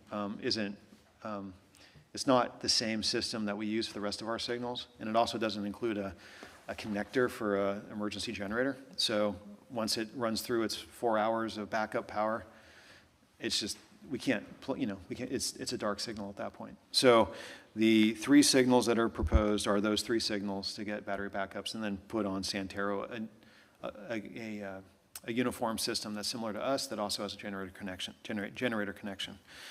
The other piece that's being requested tonight is to swap the signal controller for Old Redwood Highway at Valparaiso and Myrtle, because that signal controller is antiquated and it just needs to be replaced because a lot of the modern signal timing things that we need to do to it, it just doesn't have that functionality. It's pretty old. So those two things are what we're requesting tonight. There's also some other things in these scopes of work that you see attached that are not related to that emergency work. And so you can see what it is that we, you know, some other things we have planned that I'm happy to talk about if the council wants to talk about it. But the general approach here is that we have some other projects that are out for bid right now. We have the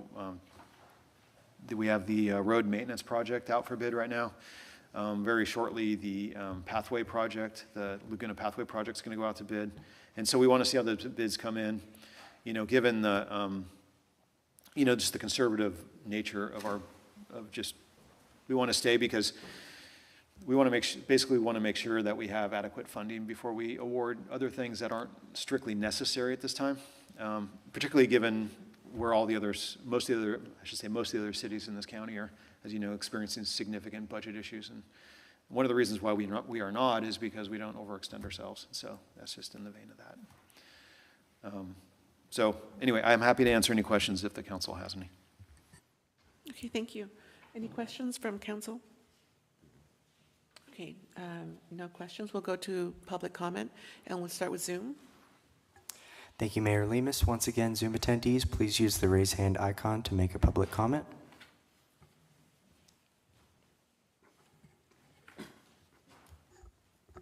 Mayor Lemus, there are no hands on Zoom. Okay, we'll go to room. Any comments on this topic in the room? Okay, we'll bring it back to council. Yeah, I think it's for safety, you know, emergencies, and we need to have this. It's really important. But I don't know if we have any other comments or if we want to make a motion on this. I just want to say I agree. It's super important. I was down in San Francisco when they had their big power outage a month or so ago, and came off of, you know, Presidio down into town, and that first light as you come into town was just dark, and everybody's flying through it. So they don't have battery backup on all their signals, and whew, it was scary. So yes, I think it's super important to get these installed.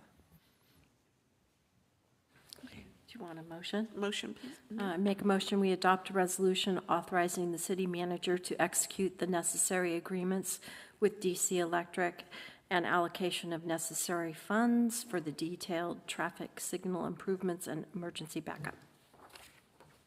Second. Okay. First and a second, all in favor, say aye. Aye. Aye. Okay. All right, thank you. And with that, we'll move on to the next topic, which is a discussion on potential topics for future Community Police Advisory Committee meetings. And I think that one came up from City Council. Yeah, and there's no real staff report on this. It was a request of council to have the discussion. We do have a police community advisory meeting coming up mid-February. So depending on the level of effort required, it could potentially make that one, or maybe it's a subsequent one. But anyway, happy to hear what the council has in mind. Should I just introduce why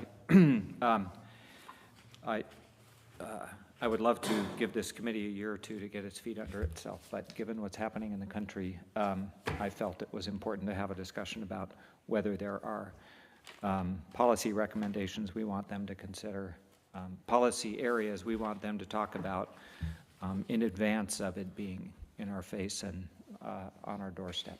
And so that's why I brought it up, and I want to sort of save specifics until it's discussion time. So. Okay, so how should we approach this? With questions first about this, or go to public comment and then come back with comments? Okay, so we'll go to public comment first, and we'll start with the room. Okay, Mr. Barrich. Thank you, Mayor. Mm-hmm. Thank you, Mr. Ford, for placing this on the agenda. I think it's very timely and very thoughtful. I've attended both of the last two meetings of the Police Advisory Commission from beginning to end. I've participated in many of the agendized items. I've given them a walk down memory lane from my 30 years experience here in Cotati with the first Police Advisory Board, subsequent neighborhood watch programs, my suggestions for the police department, and so forth. and made recommendations that they do police ride-alongs, as I did when I was on the council, many recommendations. Also followed up with emails at both meetings recapping my suggestions, my desires, my prayers, and support, my willingness to help, and I received no reply. And that's why I want to thank Mr. Ford, because this type of, I don't know, apathy, irresponsibility is why the first Police Advisory Commission was dissolved in the first place. And I've told the chief this, I don't want to see this happen again. If they're not doing anything, not getting anywhere, and they're a rubber stamp for the police department, if they're too afraid to stand up and make any healthy, constructive criticisms of how we can keep our town more safe, more livable, more lovable, then we're doing something wrong. So I applaud you for at least putting this on the agenda, because we have a lot of work to do. I'm going to attend this next meeting. I hope you're there too. I hope I see you at the fire district meetings too. But we need to let them know they have our support. They can speak freely about police issues, public safety issues, how we can support the police department morally, financially. I bring food treats to the police station often for them to share. And your suggestions will be greatly appreciated, because every healthy community has a citizens-based police review board to act as some level of a check and balance to the power structure of a police department. And, you know, we don't want to see favoritism at the police department. We don't want them to overlook crimes of a city hall or city council members because of this relationship between the police department and city hall. These are all very difficult issues, but this council should be on the forefront of keeping the advisory commission on track to being encouraged, excited that this new advisory commission has been started, and a commitment that we want it to succeed. We have a wonderful police chief. We have some wonderful officers. Some have come, some have gone. And we know what happens in every city with police officers. This happens. And that's never a reason to give up and throw our hands up. So I applaud you on this item, and I hope to see you at the next meeting, and encourage that the advisory board communicate with people who reach out to them. Thank you. Okay, Ms. Alterman?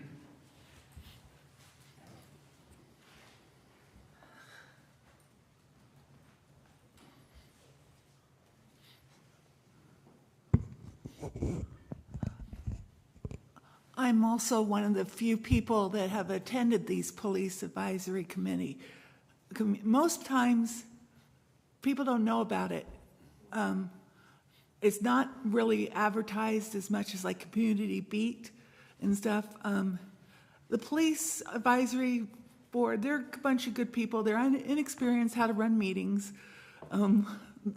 but they're very honest, and they're very good. And they need to be able to speak freely, and also not have council policies put on them.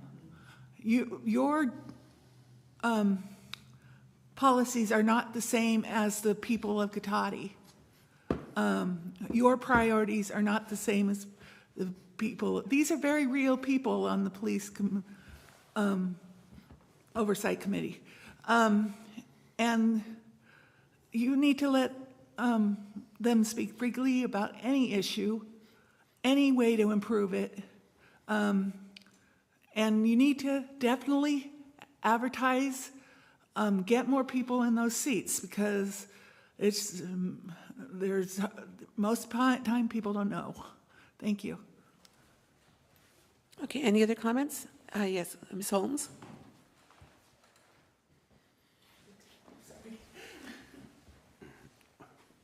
I'm going to echo Mr. Barringer for applauding you bringing the topic forward. And love that this is the question. And then I'm going to also echo Ms. Alderman in that question of inviting the committee to ask something of you, or to say where it is that you can leverage, as much as you put topics on the committee of what you might want to see, but also to be able to say, how can you use the city council to support their work? And what that might include the invitations, making that broader. How do we show up for you as Cotati residents in support of the work that you want to do, and bringing those topics forward? So anything that can continue to bring that out, just fully encourage, because it is a timely question, and I think many of us are asking, how can we show up to support the structures that are in place, which include you and include the committee. So thank you. Okay, thank you. Anyone else in the room want to speak on this topic? Okay, if not, did we already go to Zoom? Okay, we'll go to Zoom. Kevin, thank you. Thank you, Mayor Lemus. Once again, Zoom attendees, please use the raise hand icon to make a comment on this item.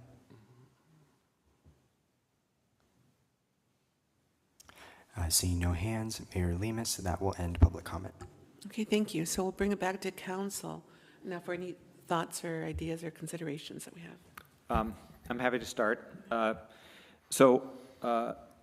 have family in the Twin Cities in Minneapolis, St. Paul, and have watched as local law enforcement there is in a very reactive position in the face of what's essentially an occupation by outside forces.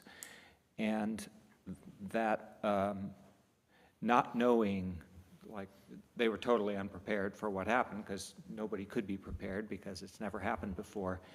And so we see cities across the country making kind of reactive decisions, like, Chicago has assigned the police to document activity by outside agencies in the city.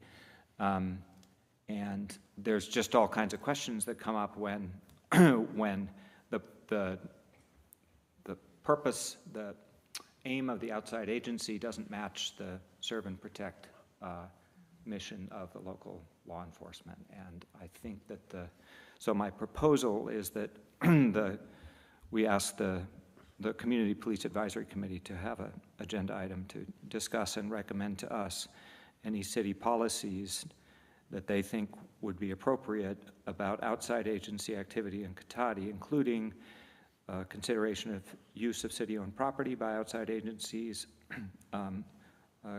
discussion of continued participation in ALPR data sharing and retention, and any policies they think we ought to consider about Cotati Police documentation of activity of outside agencies.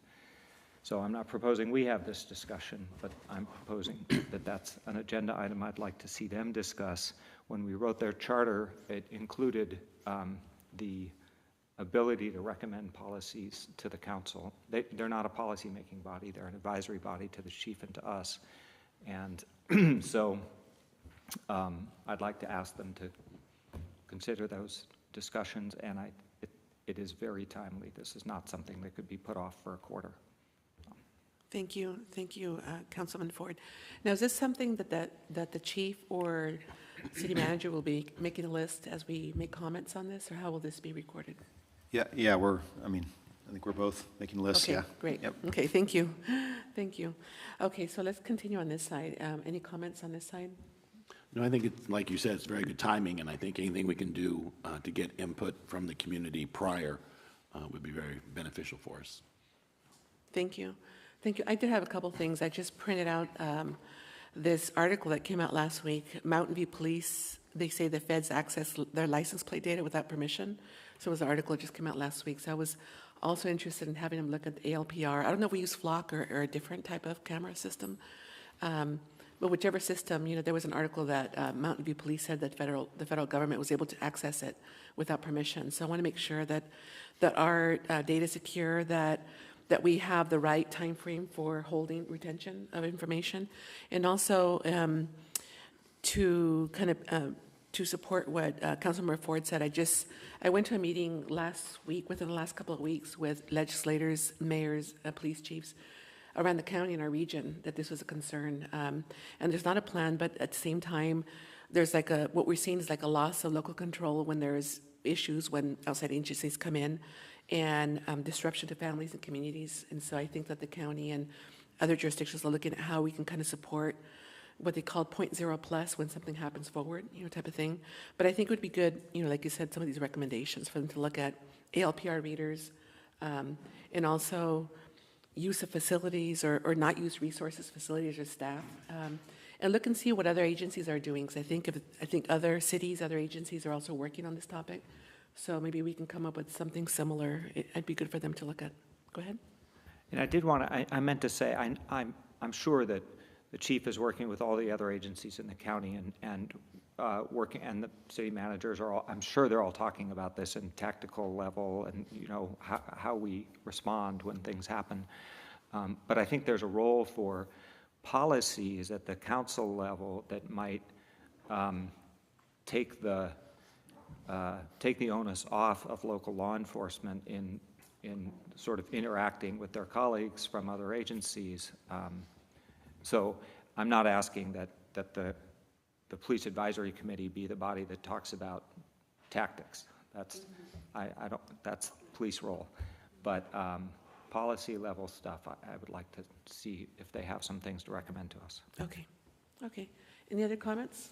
No. Okay, so I think is there anything else needed by that, from that? We got it? I think I have it, yeah. Okay. I think we're good. And Okay. so are we okay without a motion? We'll make sure that's on the agenda at this coming meeting. Yeah, it's just direction at this point. We would have at least an initial conversation about it at the next meeting. Okay, I'm inclined to make a motion if you're not committing to have it on the agenda at this meeting.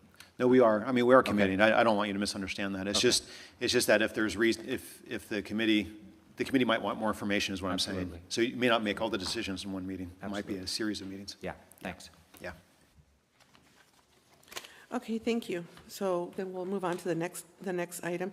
The next item is a land acknowledgement and pledge of allegiance. So if you want to stand and join us.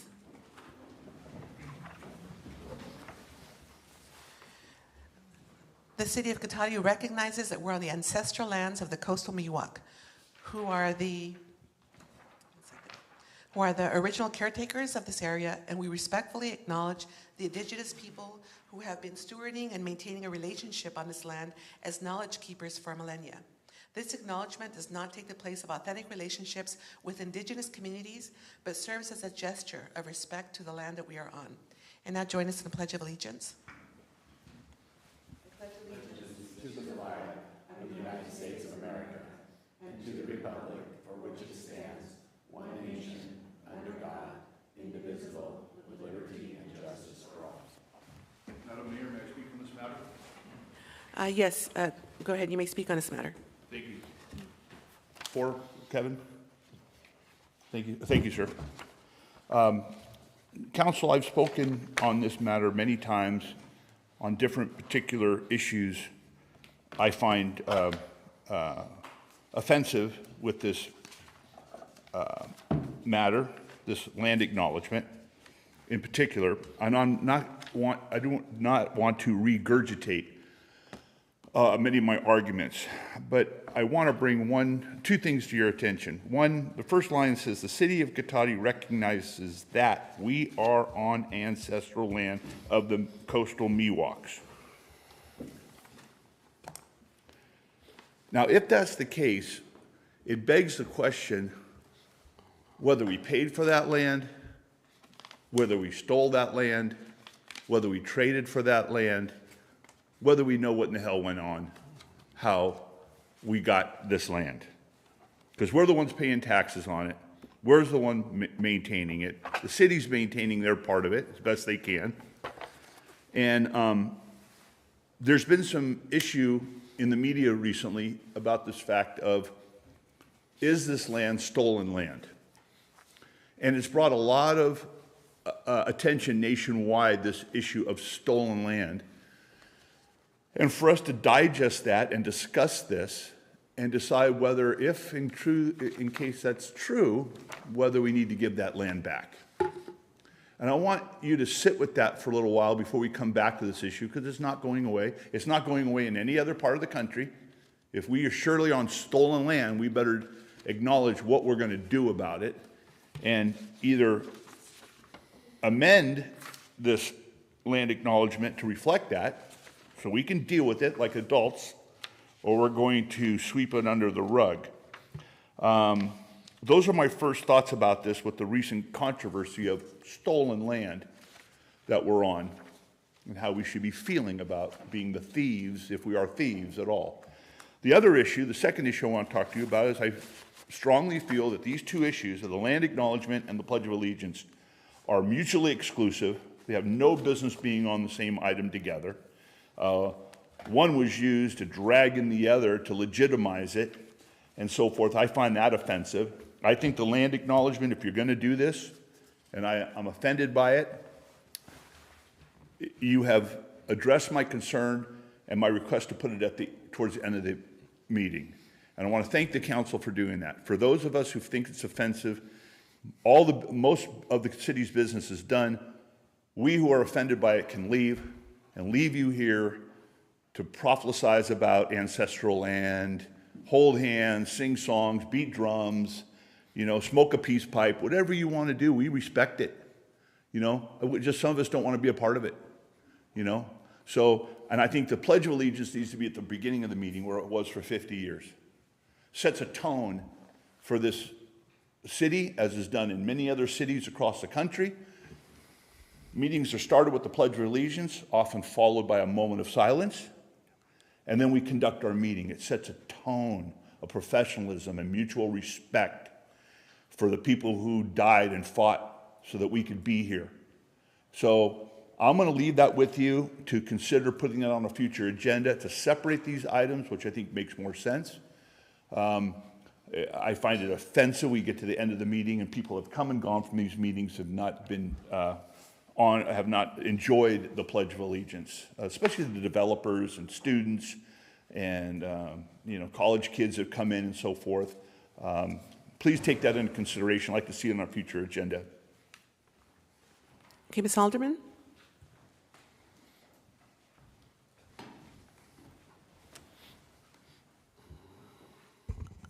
The land acknowledgement also isn't factually correct.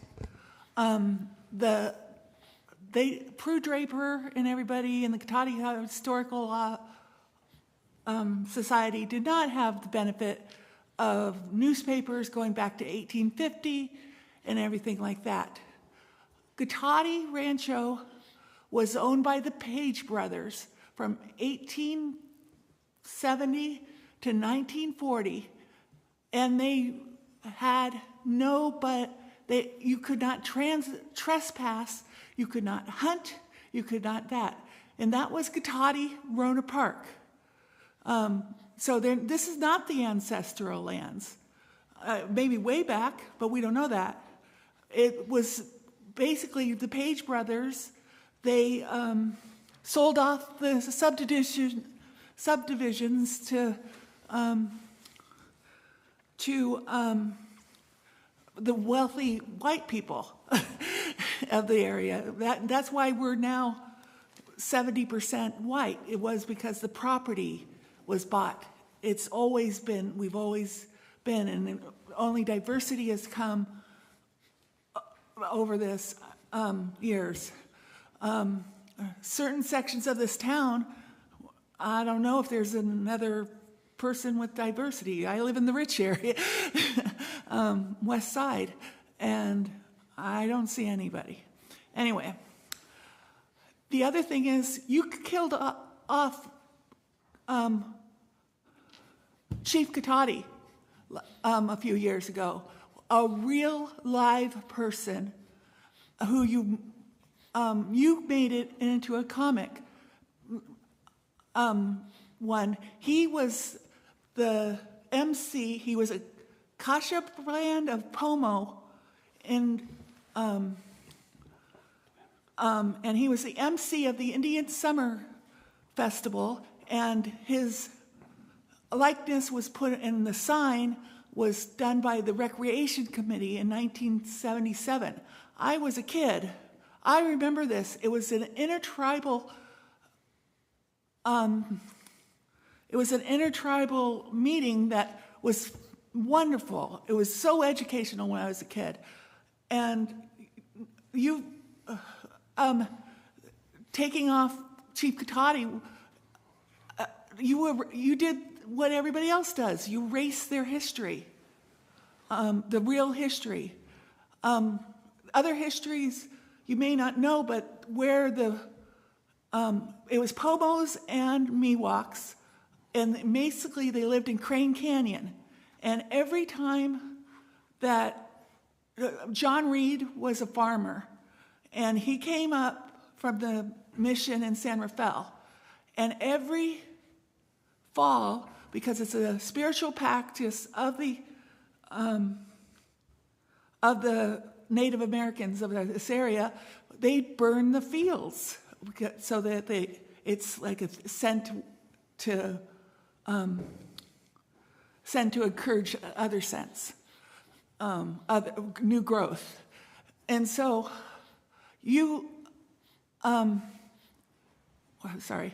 so John Reed got his lands burnt, and he kept going back to San Rafael and gave up.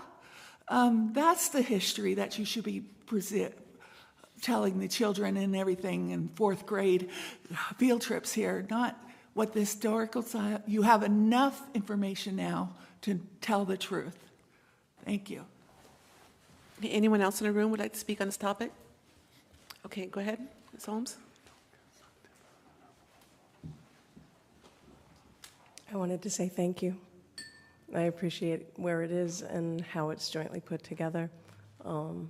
I felt like I could be in a room with contradictions and where we are in the moment, and it's not easy to create change. And I also say thank you for continuing to hold the space for us to have the conversation. Okay, so we'll go to Zoom now and see. Did everybody go to Zoom or not yet? Okay, go to Zoom. Thank you. Thank you, Mayor Lemus. Anybody on Zoom wishing to make a comment on this item, please use the raise hand icon.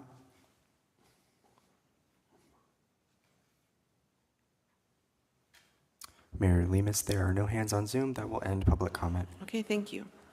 Okay, thank you. So now we'll move on to City Manager's report and Council Member reports. We'll start City Manager. Yeah, thank you, Mayor, Council. So just a couple things last night, or this long weekend, we did have the power outage, as I mentioned earlier. Public Works crew was, in addition to the signal, some sewer lift stations also lost power. So our Public Works crew was out there hooking them up and keeping them running so that we didn't have any sewage overflows, and also monitoring the Sonoma County Water. Sonoma Water has turnouts, including the one here by City Hall that lost power. So when it fails, when the power goes off, it fails open. So we have to monitor that. It just means the tank gets really full really quick. So we just have to make sure that that doesn't go too high and spill and create other issues for us. The 2026 street paving project is out to bid, opening early March. So expect to see, hopefully, as long as the bids are reasonable, come to council in mid-March.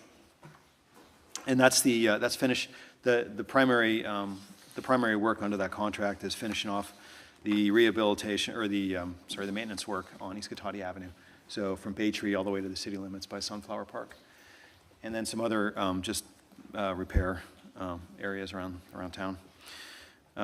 Just a reminder that starting this month, we're holding free monthly workshops focused on sustainability with experts presenting on various topics. This is the EcoWise workshop series that I mentioned before.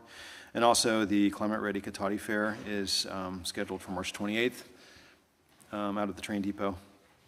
So both of those should be, well, the fair is actually, you should see all the people that are joining. It's going to be very even more popular this year than last year. And then this past weekend was our first annual Sparks and Seeds Festival at the ranch, the Verona Flighty Ranch, and it also coincided with our free compost giveaway weekend and spring germination workshop. So in total, they had about 60 people attend the ranch. And then we're doing Valentine's grams. We're doing Valentine gram deliveries this Thursday. So that's coming up. Valentine's Day is around the corner for anyone that hasn't got their stuff ready. be forewarned. All right, and then March is also just really busy for recreation. We have our camp, Cotati Spring Break Camp, from March 16th to 20th. Spring Break Camp, Farm Camp for on March 16th through 19th, so they coincide. Free Open Ranch Day on March 13th from 3 to 5:30, and the community yard sale here at City Hall, March 21 from 8 a.m. to 12:30 p.m., and then Bunny Brunch on March 28th from 9 to 12 in the morning. So there's a lot going on in this coming up in this March. And then finally, we're continuing to host the free compost weekends at Frondo Floody Ranch, Volunteer Days, Wednesday Early Release Enrichment.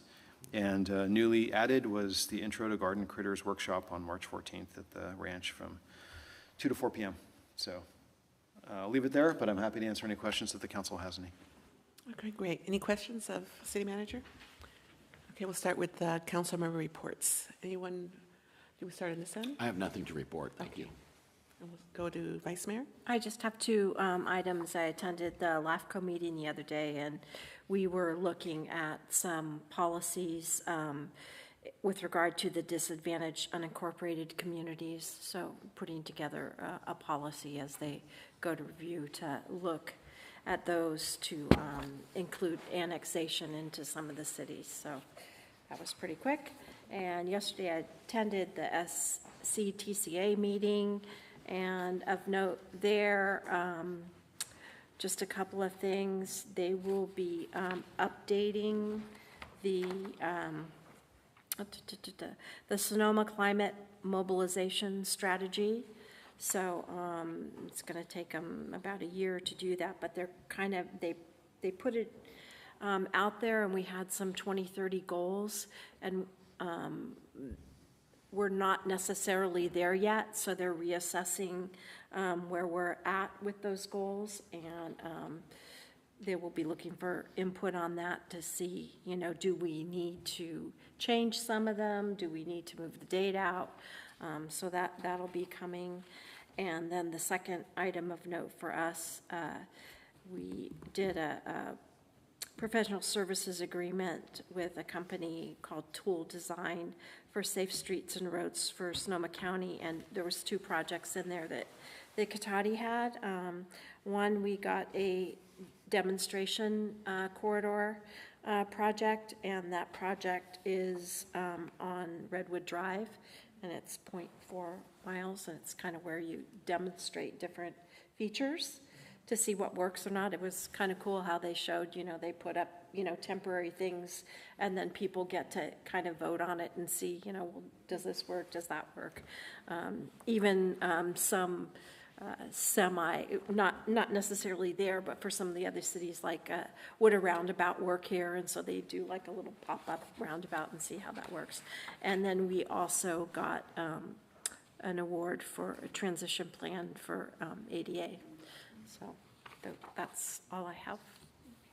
Okay, thank you. Councilmember Ford? All my meetings are this coming week. Okay, thank you. It's a busy week. Okay, so I